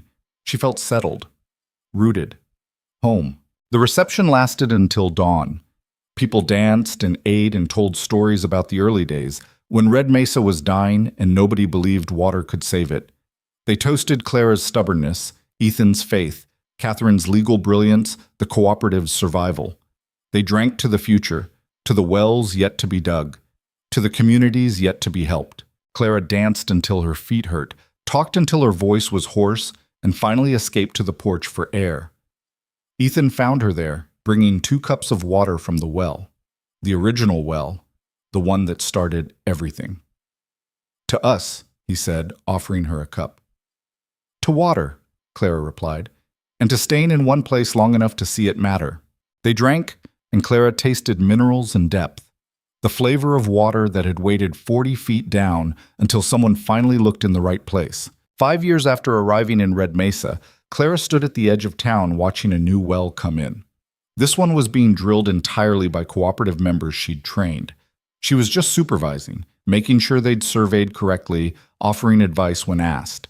At 32 feet, they hit water, and the celebrating that followed was becoming routine but never lost its joy. Red Mesa had become something Clara had never quite imagined when she first stepped off that supply wagon. A thriving community built on communal resources and shared expertise. The population had grown to nearly 400. New families arrived monthly, drawn by word of water and opportunity. The cooperative had expanded to include not just wells but irrigation systems, a training academy, consultation services that brought in steady income. Clara's role had evolved too. She spent less time in the field now and more time teaching, writing, planning long-term strategy. Her manual on communal water management had been published by a territorial press and was being used in communities across the region. She consulted with territorial officials about water policy, testified before commissions about sustainable practices, represented Red Mesa at conferences where people who once would have dismissed her now took careful notes on everything she said. But she still did field surveys, still got dirt under her fingernails, still felt that particular satisfaction of being right about where water was hiding. Jack's daughter, Sarah, Clara had learned her name years ago, but still sometimes thought of her as Jack's daughter, had become the cooperative's assistant director of technical services. At 18, she could survey land as well as Clara, could teach basics to newcomers, could make sound decisions about where and when to drill. She was everything Clara had hoped for in a successor, which meant Clara could start thinking about what came next without worrying the work would die with her. What came next, Clara was starting to think, might include rest. Not retirement, she wasn't built for sitting still. But maybe a slower pace, more time for research and writing, more time with Ethan, who'd started talking about traveling together, seeing other territories, maybe even visiting the coast Clara had never seen. "You could step back a little," Ethan said one evening. They were in their house now, not the ranch house, but a smaller place they'd built on cooperative land, close enough to the work but separate enough to feel like their own space. "Let Sarah take on more responsibility. She's ready." "I know she is. That's what scares me." "Why?" "Because if she's ready, that means I'm not essential anymore. And I've spent my whole life being essential. I don't know how to be anything else." Ethan pulled her close. "You'll figure it out. You're good at adapting." Clara laughed. "Am I? I spent 40 years running away from staying in one place. Now I can't imagine being anywhere but here." "See? Adaptable." He kissed the top of her head. "Besides, being less essential to daily operations doesn't mean you're not important. It just means you built something strong enough to continue without you hovering over every detail. That's success, not failure." Clara knew he was right. Intellectually, she understood that creating sustainable systems meant making yourself replaceable. But emotionally, it felt like losing purpose. Still, she started delegating more. Let Sarah handle surveys Clara would once have insisted on doing herself. Let other cooperative members make decisions she'd previously kept tight control over. It was harder than she expected, learning to trust that the work would continue without her constant oversight. But it did continue. Wells were drilled in the right places. Training stayed effective. The cooperative kept growing and adapting to new challenges. And Clara slowly, reluctantly, started to understand that her value wasn't just in what she did, but in what she'd taught others to do. 7 years after arriving in Red Mesa, Clara stood in front of a class of new students, people from 5 different territories who'd come to learn the Red Mesa method. Sarah was doing most of the teaching now, but Clara still liked to sit in sometimes, to see the work through fresh eyes. A young man in the back raised his hand. "Is it true you found the first well just by looking at the land? No equipment, no experts, just your own knowledge?" Clara smiled. "I had tools. Knowledge accumulated over years. But yes, basically I looked at the land and made an educated guess. Sometimes that's all geology is, educated guessing." "And you taught yourself all this?" "I learned from books, from other geologists when I could find them, from trial and error. Mostly error." She paused. "The key isn't where knowledge comes from. It's what you do with it. Are you going to hoard it or share it? Use it for yourself or for others? That makes the difference." After class, Sarah caught up with her. "That was good? The part about sharing knowledge. Just being honest." "I know, but it matters." Sarah hesitated. "I've been thinking about the expansion proposal, starting satellite training programs in other communities instead of bringing everyone here. What do you think?" "I think it could work, but it would mean less central control, more trust that people will teach the methods correctly." Clara considered this. A year ago, she would have rejected the idea immediately. Too much risk of the methods being diluted or misapplied. But now, with perspective she'd gained from stepping back, she saw the potential instead of just the problems. "Do it," she said. "Create a train-the-trainer program. Send our best graduates out to establish their own training centers. Give them the manual and the methods, and trust them to use both wisely." "You're sure?" "No. But being sure is overrated. Sometimes you have to take risks and see what happens." Sarah grinned.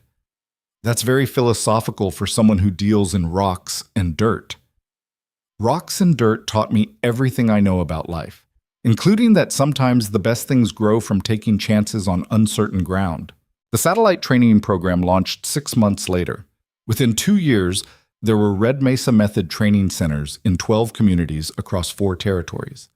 The cooperative's influence spread far beyond what Clara had imagined possible.